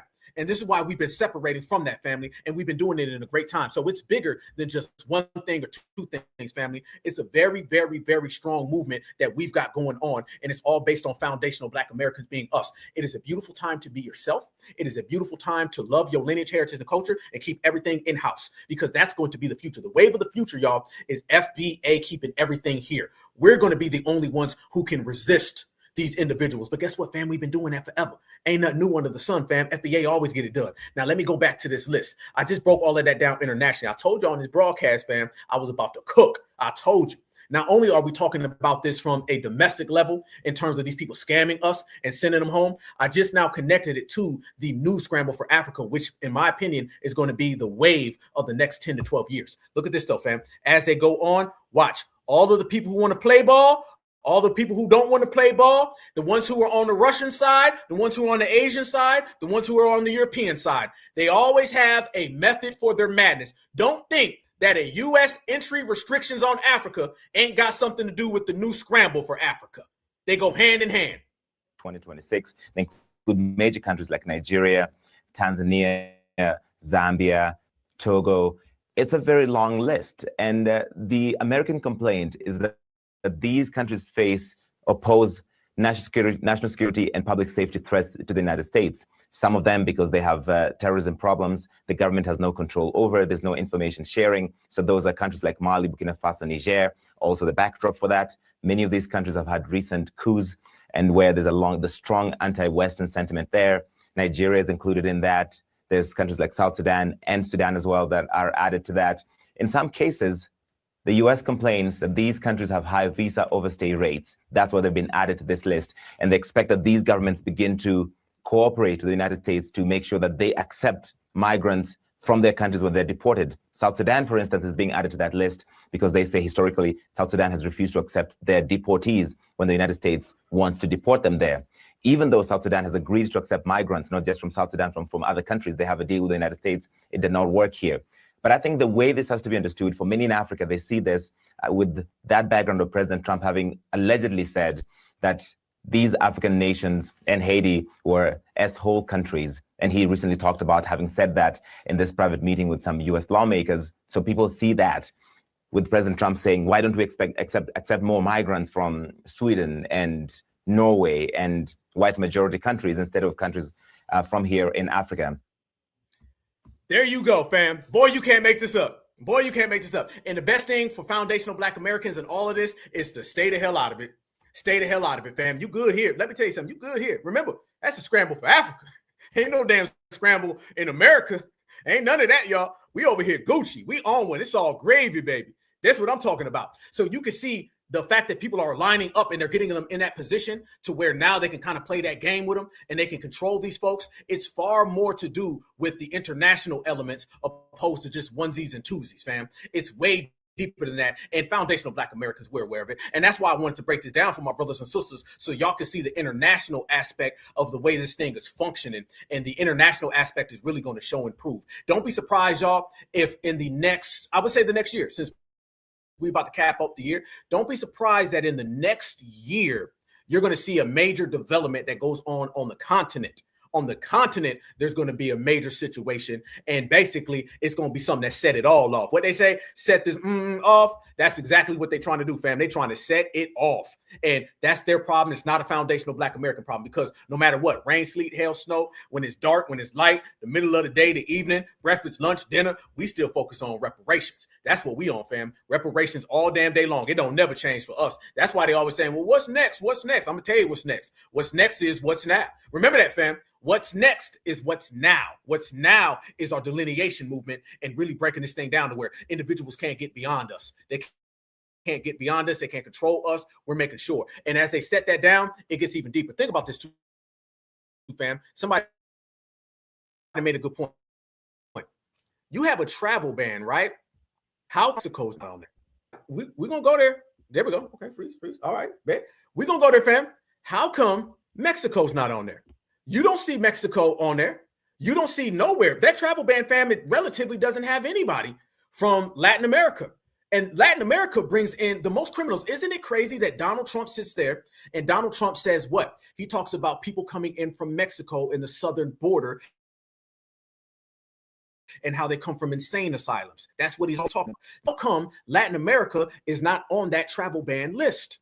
How come it's so heavily Africa? How come it's so heavily the African diaspora? You're talking about Haiti, you're talking about Jamaica and all these different places, but nothing with Latin America, when Latin America is truly the number one distributor of illegals who come here to America. Why? Why is it Africa and not Latin America? I'm gonna tell you why. It's because Africans got a bigger problem. Africans are falling under the geopolitical issue. That's a big difference. See, the Mexicans and all that, they'll handle that. The Mexicans, whatever, they'll take care of that. They'll shut the borders down. Julio, boom. He'll hit them with tariffs. Notice that, fam. They'll hit them with tariffs. They'll fall all the way back. But that's heavy on Africa.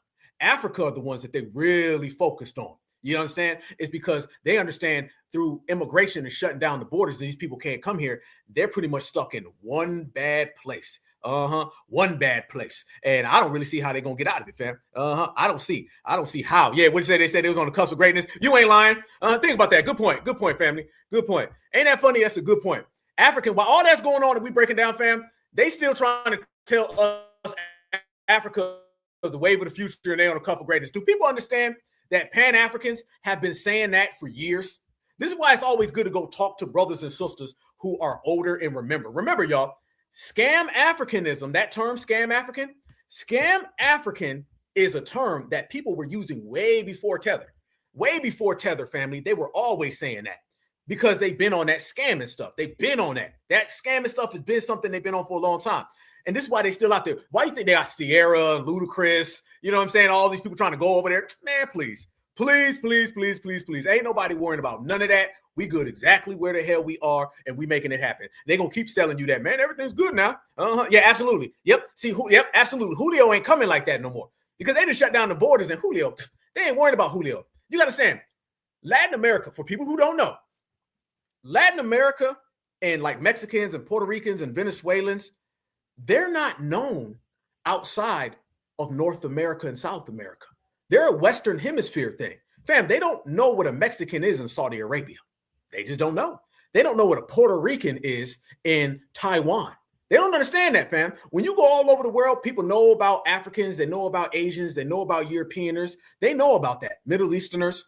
When you start talking about Latin America, family, that's basically the basement of North America. They don't have no type of major political clout. Okay, they got all these Latin countries. They don't get along with each other. America controls them. They out there trying to be W's. They run into this country. They don't have no clout like that. So all they got to do is just shut it down. And Julio ain't nothing. Anybody who travels abroad, you go right now. I promise you, go right now to, matter of fact, Spain, right? Go right now to Spain and you tell them that a Puerto Rican is Spanish. They be like, who? Who's Spanish? I'm Spanish because I'm from Spain. Oh, you're talking about the people that Spaniards colonized back in the day, and they speak a broke down version of Spanish. Oh, we don't even know who they are. Right? Go to Germany right now. Go to Germany right now and talk about Julio Romero from Mexico. They'd be like, what? Where's that? Mexico? What? We know about Latin America because it's over here on this side. Don't nobody know about Latin America like that outside of Americas? Hell no. It's a Western Hemisphere thing. It's a Western Hemisphere thing where they're basically just a bunch of folks who were colonized over here and now they try to run to America. Yeah, don't nobody know that. Absolutely. Yeah, nobody knows them. They're just like, yeah, absolutely unimportant. Like they're not no major players in the world. Matter of fact, let me show y'all. Let me show y'all off top. Absolutely. I'm going to show y'all how little they care. Fam, go tell somebody right now from Spain that there's people who speak Spanish. They're going to be like, they ain't us. Watch this. This is how they feel about them. And by the way, on top of all that, airports just became ICE checkpoints. You got to love it, man. You got to love it. You got to love it. You got to love it. Watch this. This should scare the hell out of you. The Trump administration has quietly ordered U.S. airports to hand over the name of every single passenger to ICE. Not suspects, not people with warrants, everyone. The TSA is now feeding ICE passenger lists multiple times a week, and ICE is cross-checking those names against deportation databases, meaning if you fly, your name is scanned. If ICE thinks you might be deportable, the airport becomes the trap. This started in March. No public announcement, no vote, no warning. And they're already using it. A 19-year-old freshman was arrested at Boston Logan Airport and deported to Honduras. She was brought to the U.S. when she was 7. She didn't know she was deportable. Her family didn't know. She found out at the airport. Another woman was arrested in Salt Lake City the exact same way. This isn't about terrorists. This isn't about violent crime. This is mass surveillance of travelers repurposed for immigration enforcement. And here's the part that should really get you. TSA was never supposed to be involved in immigration enforcement. Ever. That line just disappeared. DHS says this is about stopping undocumented people from flying unless it's out of the country. So let's be clear. They turned airports into ICE checkpoints. They turned boarding passes into screening tools for deportation, and they did it without your consent. If the government can quietly turn flight data into a deportation dragnet, ask yourself what database is next. Because once everyone's name becomes fair game, no one's privacy is safe. This should scare the hell out of you. The Trump family, does it scare the hell out of you? Does it? Or you applauding? I don't know about anybody else, but when you start talking about flying, no, I'm good. I want it all to be checked. You can check all of that stuff. You can check it left and right when you're talking about flying. And yo, how many of y'all flew lately? Do y'all see all the African Uber drivers and the Lyft drivers? Let me tell you what happened to me in Atlanta, y'all. Okay, on my way back from California, I had a 45-minute flight from Atlanta to Savannah. It ended up getting delayed at 5 in the morning. I had to wait. I got there at like 7 o'clock. They kept delaying. Then they canceled the flight at like 3 a.m. I had to fly out the next day at 5. 45 minutes, fam. I could have drove home. However, cool. I ended up having to get an Uber on my way from Atlanta. I had to go downtown Atlanta. Shout out to the A.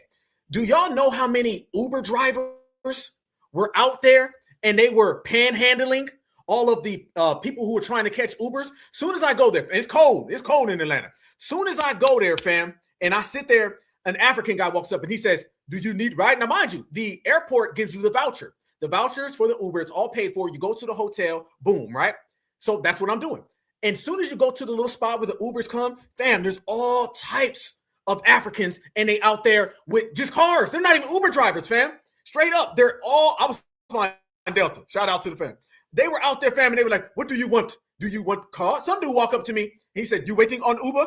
I said, yeah, who want to know? He said, oh, I just want to know. I have a car here now. I said, man, you better get the hell out of here, Mr. Mutombo.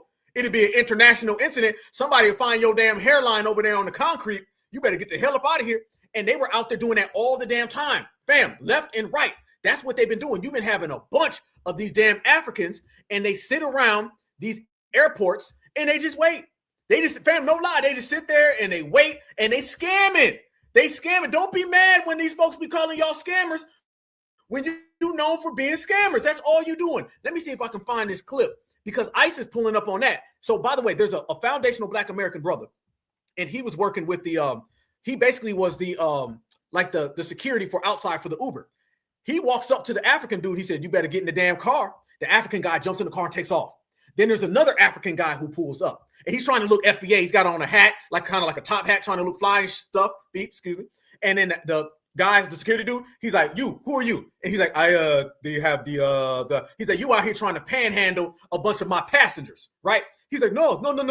I promise y'all. He basically was like, what is that over there? The guy looks, and then he ran and jumped in the car and took off. No lie, fam. There were a hell of a lot of them. Yep.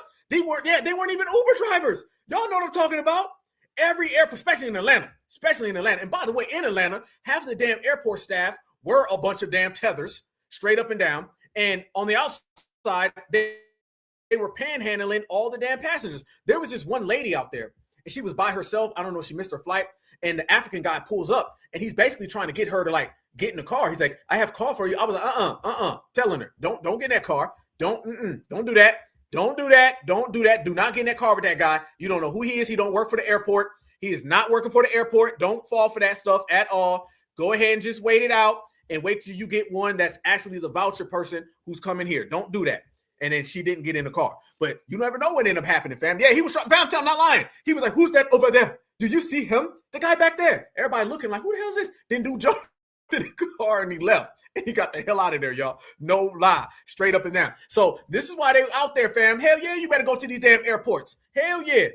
Somebody said roaches everywhere. Yep, they out there. Look at this one right here. Remember this dude? This guy right here? Remember him? This guy last week. He was going around making them rounds. Will Kane, supremacist Will Kane. He was having this guy throw everybody under the bus. Watch this guy talk about Somalian gangs. He talks about how you got Somalian clans. He calls them clans. And by the way, look at that hairline. Goddamn. Man, this is what we talking about. They out here scamming. Watch. That can run for president in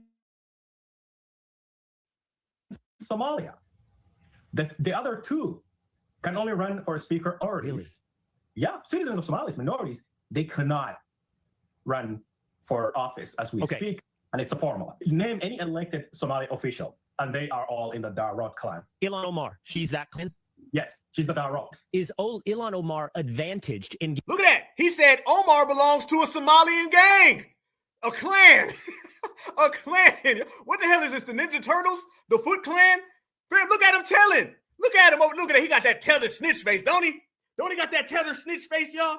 Y'all see that face? He look like he about to tell on everybody. Watch, man. I got about 2 more videos of these scammers. Watch. Run for office as we speak, and it's a formula. Name any elected Somali official, and they are all in the Darod clan. Ilhan Omar, she's that clan? Yes, she's the Darod. Is Ilhan Omar advantaged in getting Somali votes in Minnesota because she is Darod? Did I say it right? Because she's one of these two major clans. Certainly. Yep.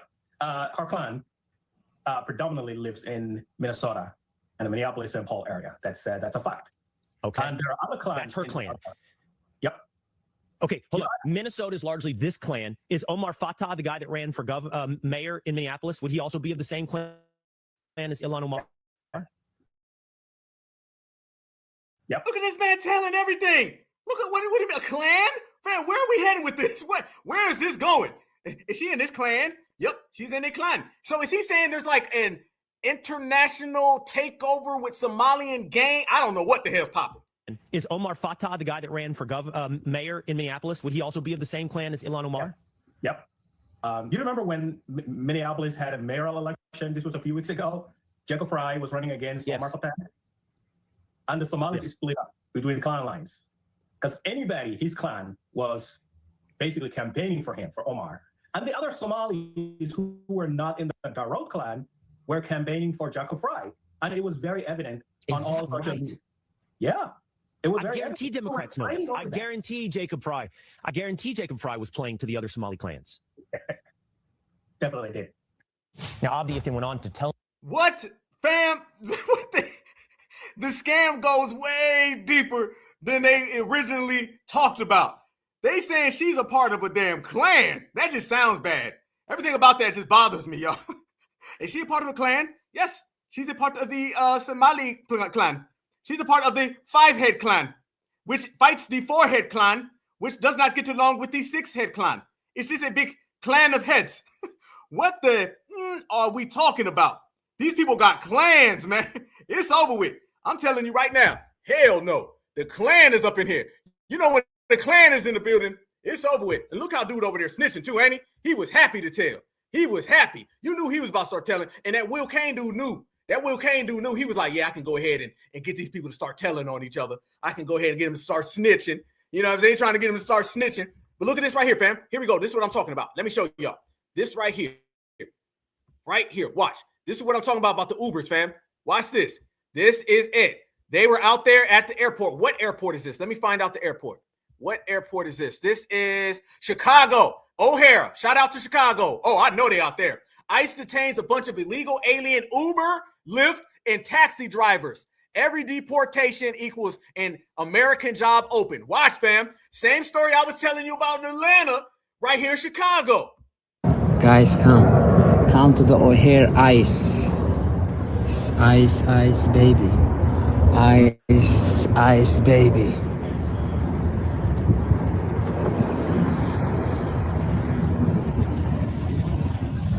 Ice. Ice, baby. Ice, baby.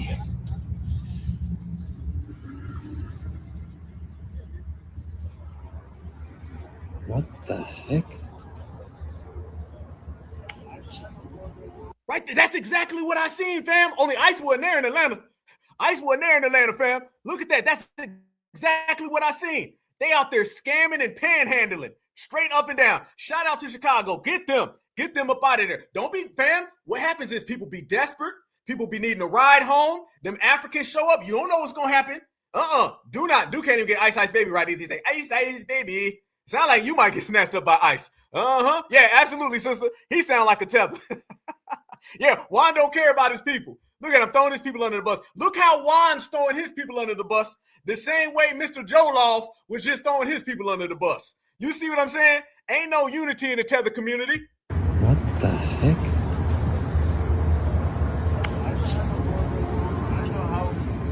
Wow. Ice, baby.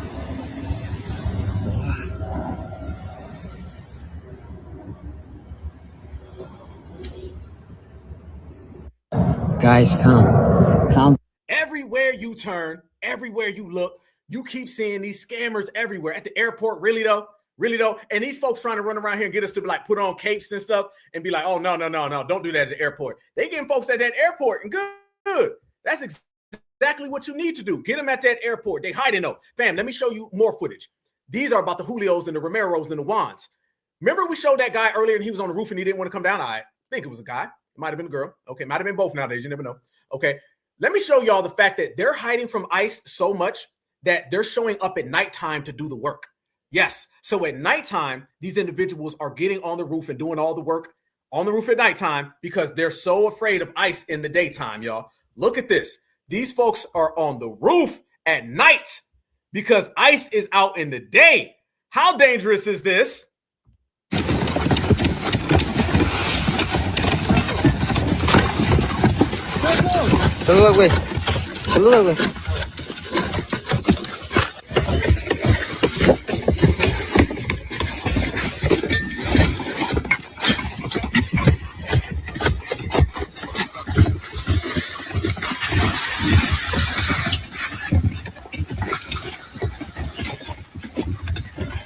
Really? Really? These folks is on the roof at nighttime. This is how bad you scare the ICE in the day. When you scare the ICE, you work at night. That's, I guess, what they doing. You can't make this up, man. You can't, man. America's popping right now. If you ain't in America, you ain't popping.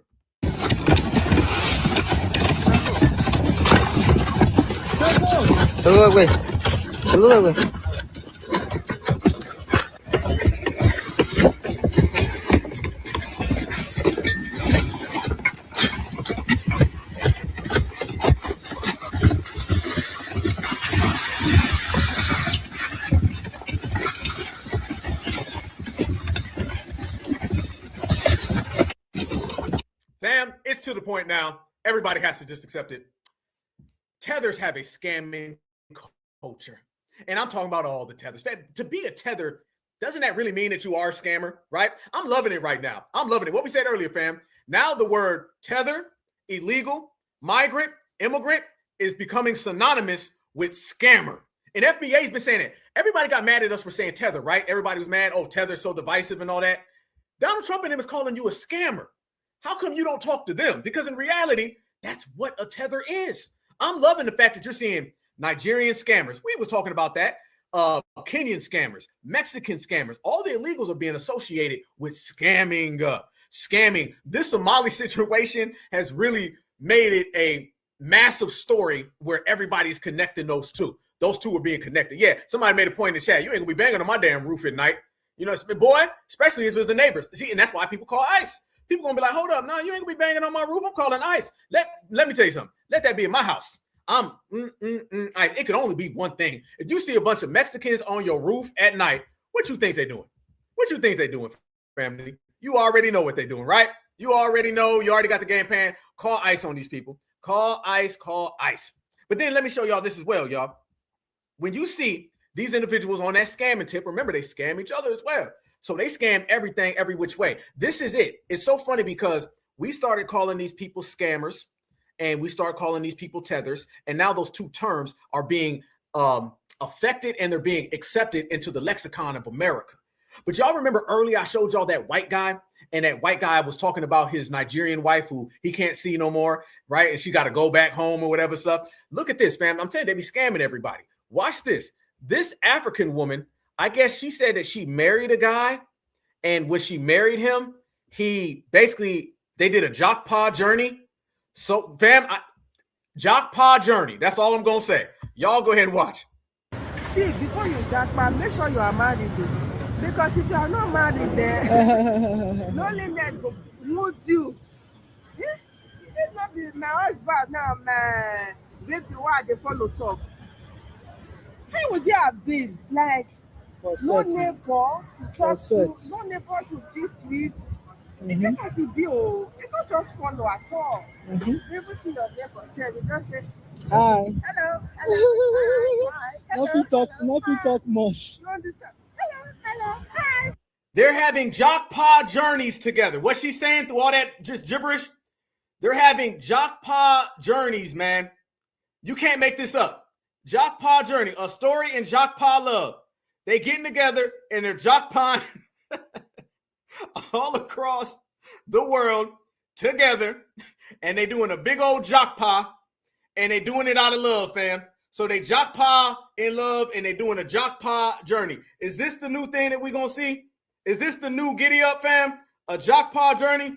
Oh, let me tell you what I can tell you what she's saying.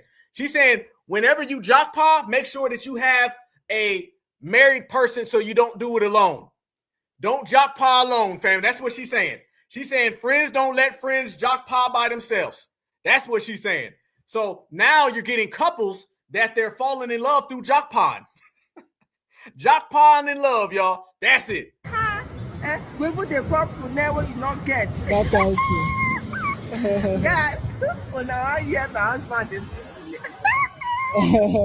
see, we're not going to work to play. We're not going. Yeah, no. Hello. Oh, somebody, what did you say? Somebody said, what's Jokpa? Jokpa is their term for fleeing. Yes. Hey, somebody in the chat. Anybody in the chat? Good question. Somebody asked, what does Jokpa mean? Go ahead, everybody. Y'all know what Jokpa means. Go ahead. Y'all enlighten the individual who said that. It's all love. It's all gravy. You know what I'm saying? It's a lot of moving parts right now. Y'all feel free to go ahead and enlighten the individual who wants to know what Jokpa is. Yep. Jokpa, I can tell you it's fleeing. It's their word for fleeing. Remember they got so mad at us and they were like, how you going to stay there? We flee. Like fleeing was like a derogatory term. Y'all go ahead and let them know what Jokpa really means because they tell you themselves that they leave. So they Jokpa and love. They having dates. They having dates fleeing together, y'all. That's what it was. She's married and she's like, man, let's flee together. Let's flee and let's leave together. Let's Jokpa. That's what it is. Let's do it. Yep, y'all boy, y'all go ahead. Yes, see, look at that, boy. Y'all be educating. Y'all be educating. That's their word for fleeing. That's it with fam. Everything they get mad at us about, they say about themselves. How you gonna get mad at us for talking about you Jokpa when Jokpa means fleeing and that's what you do? So you fleeing, goddamn. I mean, just deal with it. Just deal with it, accept it, learn it, love it. Yep, Jokpa equals fleer. Simple as that. They out there, Jokpa. How you got a word? You got a word for fleeing. You flee so damn much, you got a term for it. When we use the term flee, we talking about fleeing from somebody else's fleeing, typically over here. They talk about fleeing. They got a whole word and a whole definition for their own terms, fam. You can't make none of that up. None. But fam, remember, like I said, we were talking about the people scamming. Let me show you this Nigerian woman. This Nigerian woman, y'all, this is going to blow your mind right here. This is crazy. This Nigerian woman in Europe, she married and sponsored her longtime partner, right, to join her, sponsored. After he arrived, he left her and he went his own way. And then he got deported and he got basically kicked out. Watch this, fam. They be out here getting sponsored. Fam, you're not, fam, I showed you Jokpa and in love. I told you get deep. Fam, they coming up with new rules to all of they scamming. I remember when they would just scam with Polexes and DVDs and VHSs and dusty-ass kitten claws and Wakanda packages. Check this out. This Nigerian woman in Europe, she sponsored another guy, came over there, and he left her in a week, and he got deported. They say men whose wives sponsored them abroad usually act this way. You cannot make this up, fam. No lie, no cap. Why? Yeah, Jokpa love. I'm telling you. Watch this, though, fam. Right here. You don't marry? I don't marry before. It not work. I marry for Nigeria, I carry husband come here. He come out, he say no stay. Go another place, go carry powder, they catch and run and go back to Nigeria. Even you when they talk on this one again. I don't tell you, even brother. Yes, I marry, I bring a come here. He not stay, come out, he go another place, go carry Ghana. Now he meet himself for Nigeria. He not there Nigeria. Now you do paper for her. Yes. How I tell no, first of all? We're not for Nigeria. Okay, when they go school. Okay. Go school. You don't born for that before? I never born. Okay, based on love. Now you yes. Bring her come here. Because I don't want to follow anybody. Now I know for my life. I marry her come here. Okay. He come out. Minister, now you pay a dowry? No. Okay. We marry for Nigeria. I go Nigeria. Okay. I pay dowry, do everything. I come carry her, invite her, because I'm midday here. Use my paper, invite her. See, he say not like. He come out, they do it, they go. Say no one marriage again. So how? All I know, she's saying, he left me. He got deported. Monkey. That's all I'm hearing, family. Somebody said that's hyena language. Damn, somebody said a beaver fur coat.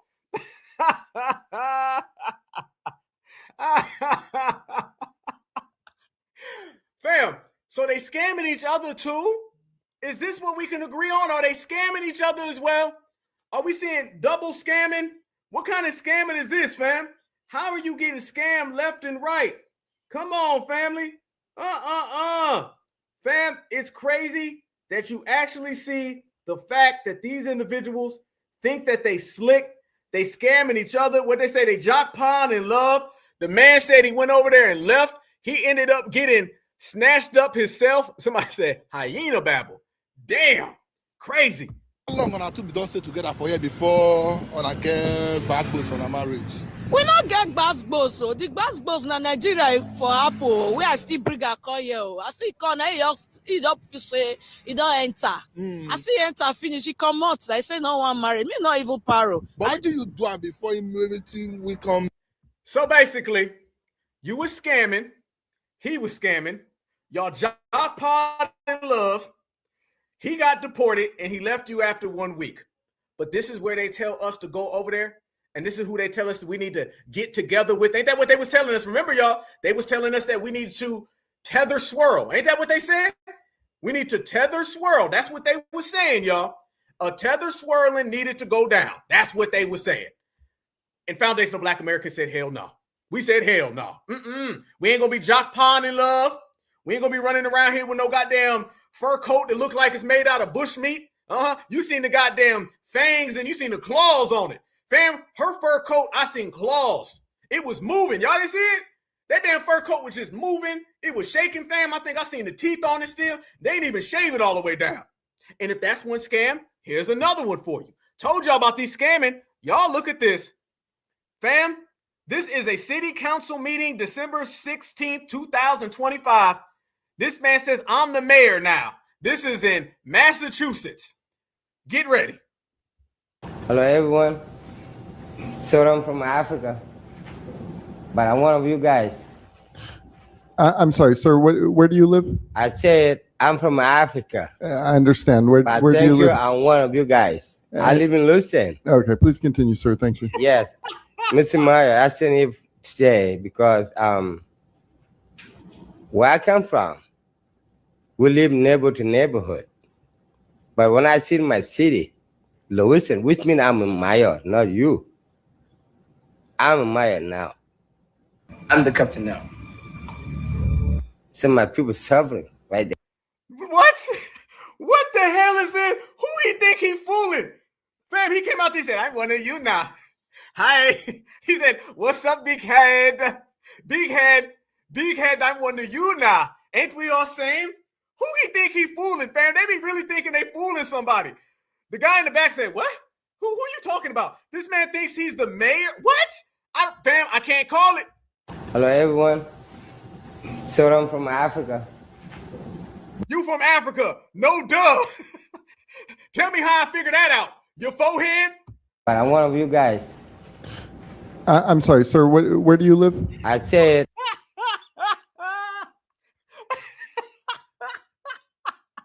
He done just came to the meeting. He thought he was just gonna blend in. Hi, I'm from Africa. I ain't one of you guys. Is he trying to tether on to the W's? Have we delineated to the point where he accepts it now? Does he understand foundational Black Americans ain't gonna let him thieve on our culture? He can't cosplay us no more. Did he have to go to the Massachusetts City Council? And is he trying to blend in with the white folks now? That's what it looked like. Look at him. I ain't one of you guys. Everyone. So I'm from Africa. But I'm one of you guys. I'm sorry, sir. Where do you live? I said I'm from Africa. I understand. Where do you live? I'm one of you guys. I live in Lucerne. Okay, please continue, sir. Thank you. Yes, Mr. Mario, I sent you today because where I come from, we live neighbor to neighborhood. But when I see my city, Lucerne, which means I'm a mayor, not you. I'm a mayor now. I'm the captain now. Some of my people suffering right there. They don't have no water. They don't have one place to stay. They don't have nothing. Why homelessness? And we call ourselves, we're American. What American we talk about? What American we talk about? What? What America you talking about? No. Hey, what'd you say in the chat? Somebody said that's Alpha's Uber driver. You ain't lying. That's my damn Uber driver right there. What do you see back there, nigga? You want to get in this car? You want to go back with me? Hell no. You better get the hell away from me. We're not losing. We have to stood up together. One to one another. Why this one over there take care of us and you not do nothing? It's your fault because you not do your job. Next time when you run for it, we're not go for you. I stood up for homeless people. You know why I say that? I'm from Africa. I'm not lying to you. What the hell was that, fam? I gotta do one more back. I'm sorry, that was so ashy, so dusty. I gotta replay that, fam, so we can see the particles just flying off of the gap on his tooth. Hello, everyone. So I'm from Africa, but I'm one of you guys. I'm sorry, sir. Where do you live? I said. That guy said, he said, I'm sorry, what? I'm from Africa. I understand. Where But do thank you you, live? I'm one of you guys. I live in Lucerne. Okay, please continue, sir. Thank you. Yes, Mr. Mayor, I sent you today because where I come from, we live neighborhood to neighborhood. But when I see my city, Lucerne, which means I'm a mayor, not you. I'm a mayor now. I'm the captain now. So my people suffering right there. They don't have no water. They don't have one place to stay. They don't have nothing. And you ain't got no teeth. So you fit right in, don't you? Why homelessness? And we call ourselves, we're American. What American we talk about it? No. We're not losing. We have to stood up together. One to one another. Why this one over there take care of us and you not do nothing? It's your fault because you not do your job. Next time when you run for it, we're not go for you. I stood up for homeless people. You know why I say that? I'm from Africa. What the hell? Fam, this is it. It's over. It's over. Call it in. The Tethers is done. No more Tethers, y'all.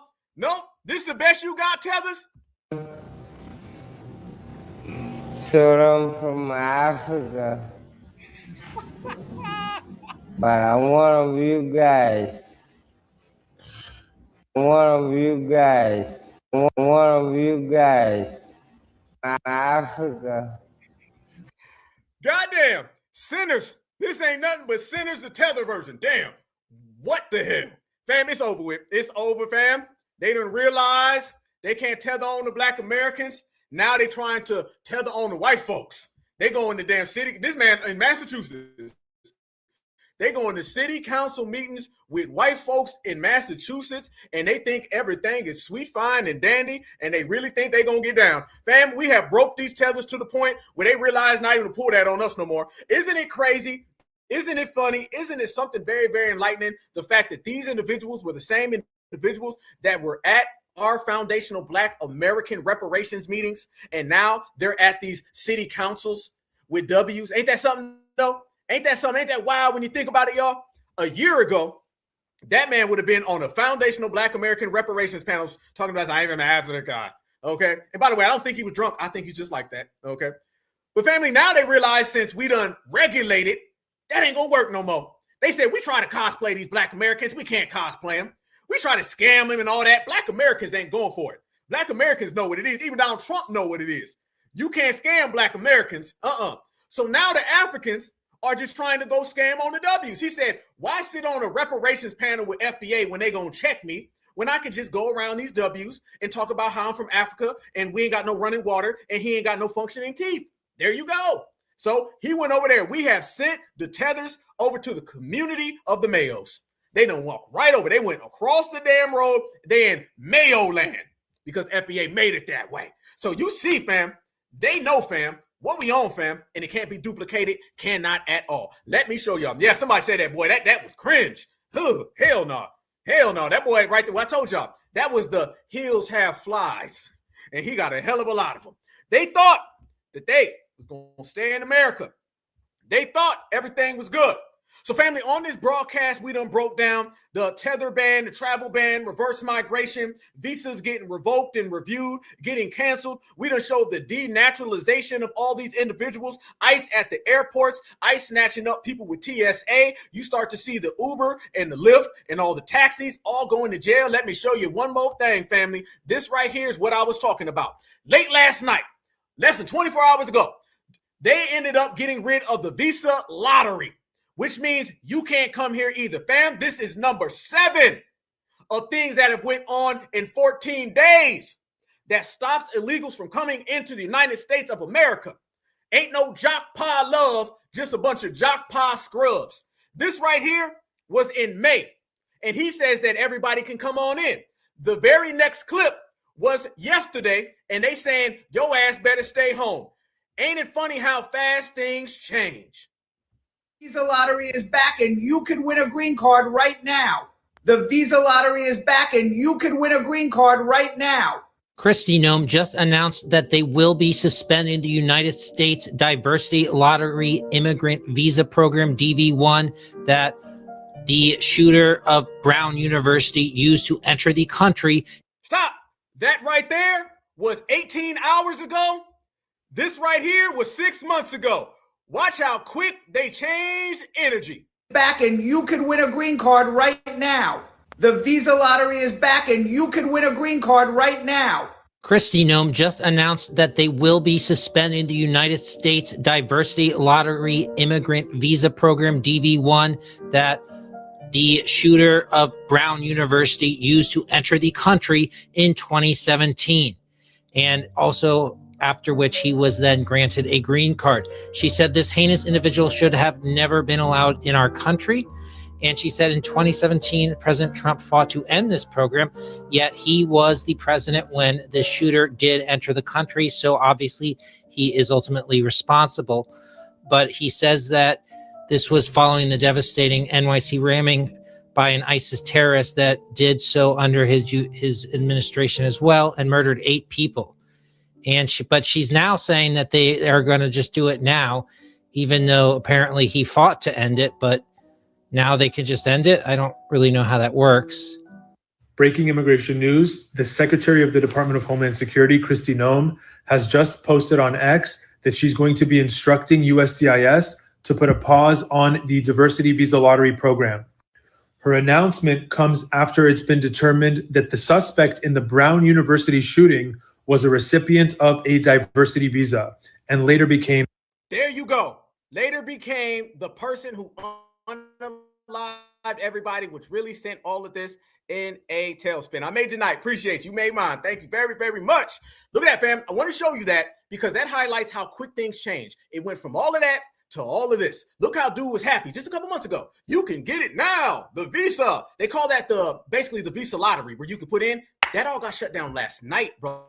Brothers and sisters, that got shut down last night. They got that out the paint ASAP immediately. And that's a good thing. That's a damn good thing. That's how it should have been. You feel me? So that right there with the tide turning on that, with the tide turning on everything, everybody falling out, crashing out. Nobody knows what's next other than foundational Black Americans. We know what's next because we knew that we would be here right now. And if you look at it, it's only getting better every single step of the way. You got these people pulling up, talking about something. I'm African. I'm friends with you. I'm this, that, and the other thing. Your ass is going home. And family, there's only so many ways we could tell these individuals to go home. I mean, goddamn, we just keep telling them. I know they listen to Donald Trump. I know they hear what he's saying. But, when Donald Trump tells them that, they got to look at that right there. That right there is where's that? Travel ban travel, out of here. It's over with. You can't get foundational Black Americans to help you, to assist you, to lend you nothing. You got to hold your own specifics. And that's what you wake up to every single moment that you turn around, y'all. You end up seeing this right here because this right here is the reality in which a lot of people got to deal with. And fam, there's another reality in which a lot of people have to deal with. And there's this one particular guy out there, and even he's out here crashing out. And when they crash out, man, we allow them to crash out because they deserve to crash out because they not like us. How many of y'all, my good brothers and sisters, ended up seeing the rapper Kodak Crack? Did y'all see Kodak Crack? Did y'all see this with Kodak Crack? I almost forgot Kodak Crack.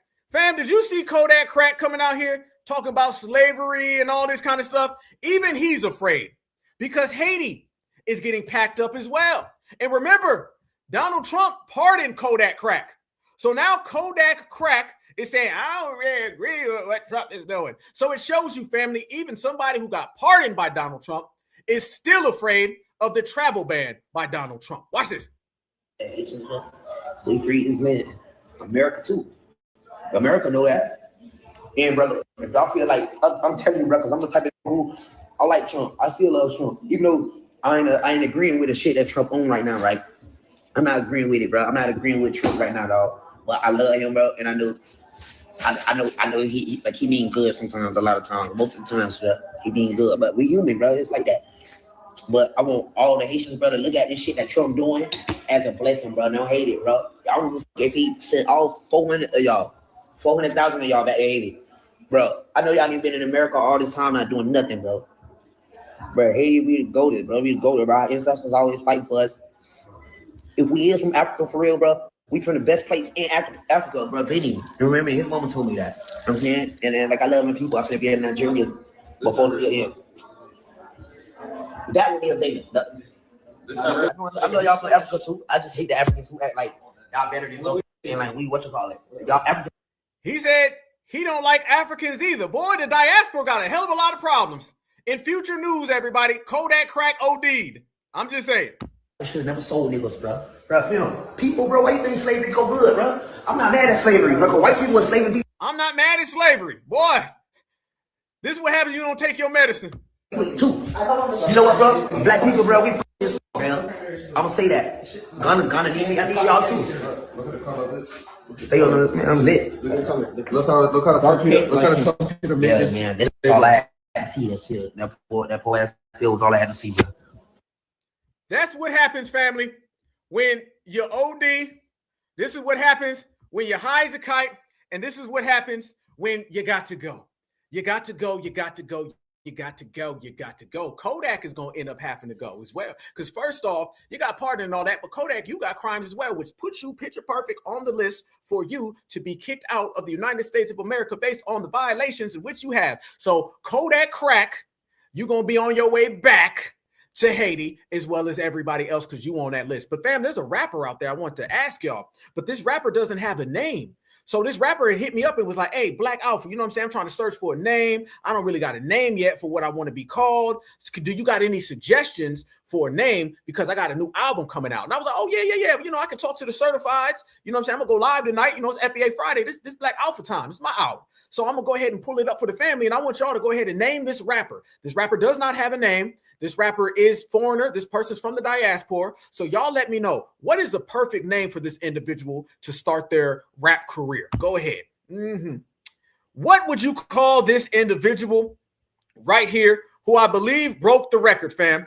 When you see them damn foreheads and you wonder what the back of the head look like, family, that right there is what the back of the head look like. When you see that big ass mop wrapped around and they got that big old carpet and that comforter and it's covering up their head, family, I need you to know that beyond all the layers, beyond that rug, beyond that carpet, beyond that damn half-fitted hat, that snap back, that don't snap, that's what the back of the head look like. So this MF got a 5 head in the front and got a 5 head in the back. That's a 10 head. Somebody said MC Mushy. Damn. Shroom head. Little mushroom. Muffin top. God damn. Mushroom Rap-A-Lot. Pinhead. DJ D-Wig. What is MC Chrome Dome. Cold hearted. Somebody said D-I-K head. Damn. Thunderhead. Y'all see the names? What is it? Somebody said, what is that? An alien? Damn. Goodness gracious, O'Malley. The Muff. Little Alien. MC Bald Bull. C-Man. Circumference Head. Wee Head. Goddamn. Meathead. DJ Gumba. Sir Think a Lot. D.I. Stick. Damn. Rushmore. Damn, I can't even say that one. Damn. Bone Thugs and Craniums. Little Potato. Parish Head. Damn. Where y'all at? Pyramid Head. Come on, keep it coming. Let's go. We rocking. We got it all damn day long. Another beep head. Beep, beep, beep head. Damn. Somebody said beep tip. Fill in the blank. Heads up. Head of the state. Humpty Lumpty. Cyclops. Corrective surgery. Damn. Tony Tip Drill. Arrowhead. Another MC Mushroom. MC Forehead. Heelhead. MC Tip. Mohead. MC Cut Dome. Lord Slug. Bart Simpson Head. Q-Tip Weave Head. Children of the Corn ass head. Damn. What's that MC? What's that cranium? Crondon? Damn. Ammo head. Damn. Keep it coming. Let's go. This man, he gonna be reading this later, so we got to make it good. Somebody said make a wish foundation head. Damn. Turn signal. Damn. Pregnant head. Pause head. Head of the state. Damn. What if somebody said? Damn. D-I-C-K Ross, which rhymes with Rick Ross. Rapper E.T., another bad creation head. Big middle head. Back neck pain. Hold on, pause, time out, Crimson head. Bussy head. Damn, cranium crump. Time out. I can't. Hold up, wait a minute. Candy corn head. Hey, it's the holiday season. Juggernaut. Damn. Circumcised head. Spaceship head. MC Mountain Dome. Damn. No, it's not AI. This is real. I talked to him earlier. He said, you FBAs need to find me a name. And don't come with none of those damn jokes, nigga. That shit ain't funny. It's very funny. Po thing. Absolutely. That's a po thing right there. Damn. Master Crow Magnum. Damn. Keep it coming. Sir Mount-a-Lot. Domehead. Another one. Yes. MC Circumcision. Circumference. MC not today. Young Mushroom. Damn. Oh, damn. Egghead. Bumps. Damn, a hell lot of a bumps. Yep. Keep it coming. Trojan head, stocking head, Terradome. I like that. Terradome, Thunderdome. I'm gonna go ahead and throw in there. That's Mr. Jolov head. That's Mr. Football Field. Where we at? Mr. Honda Civic head. How about that one? Damn, good grief head. Damn, good grief. Woo! Ouch, hurt. Easy work. $1 billion sold. This man said he gonna go platinum, but he said you ain't got to pay him in money. All you got to do is pay him in a bunch of buttermilk biscuits, Jollof biscuits, foo biscuits, and he said he's be all right. Yes, the hell he will. Woo! MC Predator. Woo! Cold blood. Head case. Smurf. MC up.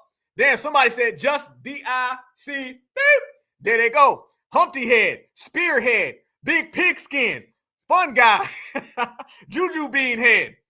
Y'all know damn well if we hurt their feelings with jokes when they was kids, which a lot of them never got told because they was 29 when they got here, then you know them jokes right there is going to hurt some feelings. But if the feelings get hurt, then it's all good because foundational Black Americans, what we say goes, and if you don't like it, the borders are that away. Easy. Fam, it's been a good one. Y'all still in there rocking. Somebody said huge night. We say Suge Knight, huge night. Damn. There they go. Fam, we in here. We riding. We grinding. They shutting them down. Foundational Black Americans, frontline, riders. These individuals can't see us. They want to be us. We in here rocking, holding it down on the front band, and this is how we get down on certified foundational Black American energy. We are the main characters, and if you look right there, my brothers and sisters are riding. I see somebody said MC Dildo. Damn. When MC Dildo steps to the stage, family, then you know it's a wrap for all the Tethers. Just know that, believe that, see that, and understand that. It's been another one, fam. Y'all know how we get down. I appreciate the love. I appreciate the vibe. Just know, when you woke up a foundational Black American, you always winning. And when you tap in with the certified 100, This is the hottest thing in the city. Just know we run the world. We used to just run blocks and avenues and boulevards and in states and in regions. And we created America, so we already run America. We influence the whole world. So I guess that just means, family, that we run the whole damn planet. It belongs to us. So sound like the earth is our turf, family, and foundational Black Americans, we don't know what second look like because we always in first, homie. There it is. Y'all have a great time. Y'all get to the money. Y'all stay your beautiful, exceptional self. Shout out, certified salute to all my foundational Black American sisters. Shout out, certified salute to all my foundational Black American brothers. Put us all together, and that's a certified foundational Black American family tree, and I got all my riders with me. One love from Black Alpha. Y'all keep the names coming. Put them in the chat. Everybody smash the like button. You know what it is. We run this thing. Tethers, peace out. Gone. See ya. Wouldn't want to be ya. FBA all damn day. If you don't like it, stay mad. But always remember, no matter where you go, no matter where you at, no matter what's popping, foundational Black American, Black is beautiful, and beautiful is always Black. That be us. Peace and love. Peace and love. Peace and love. Love y'all with a passion. Good night. Let's go.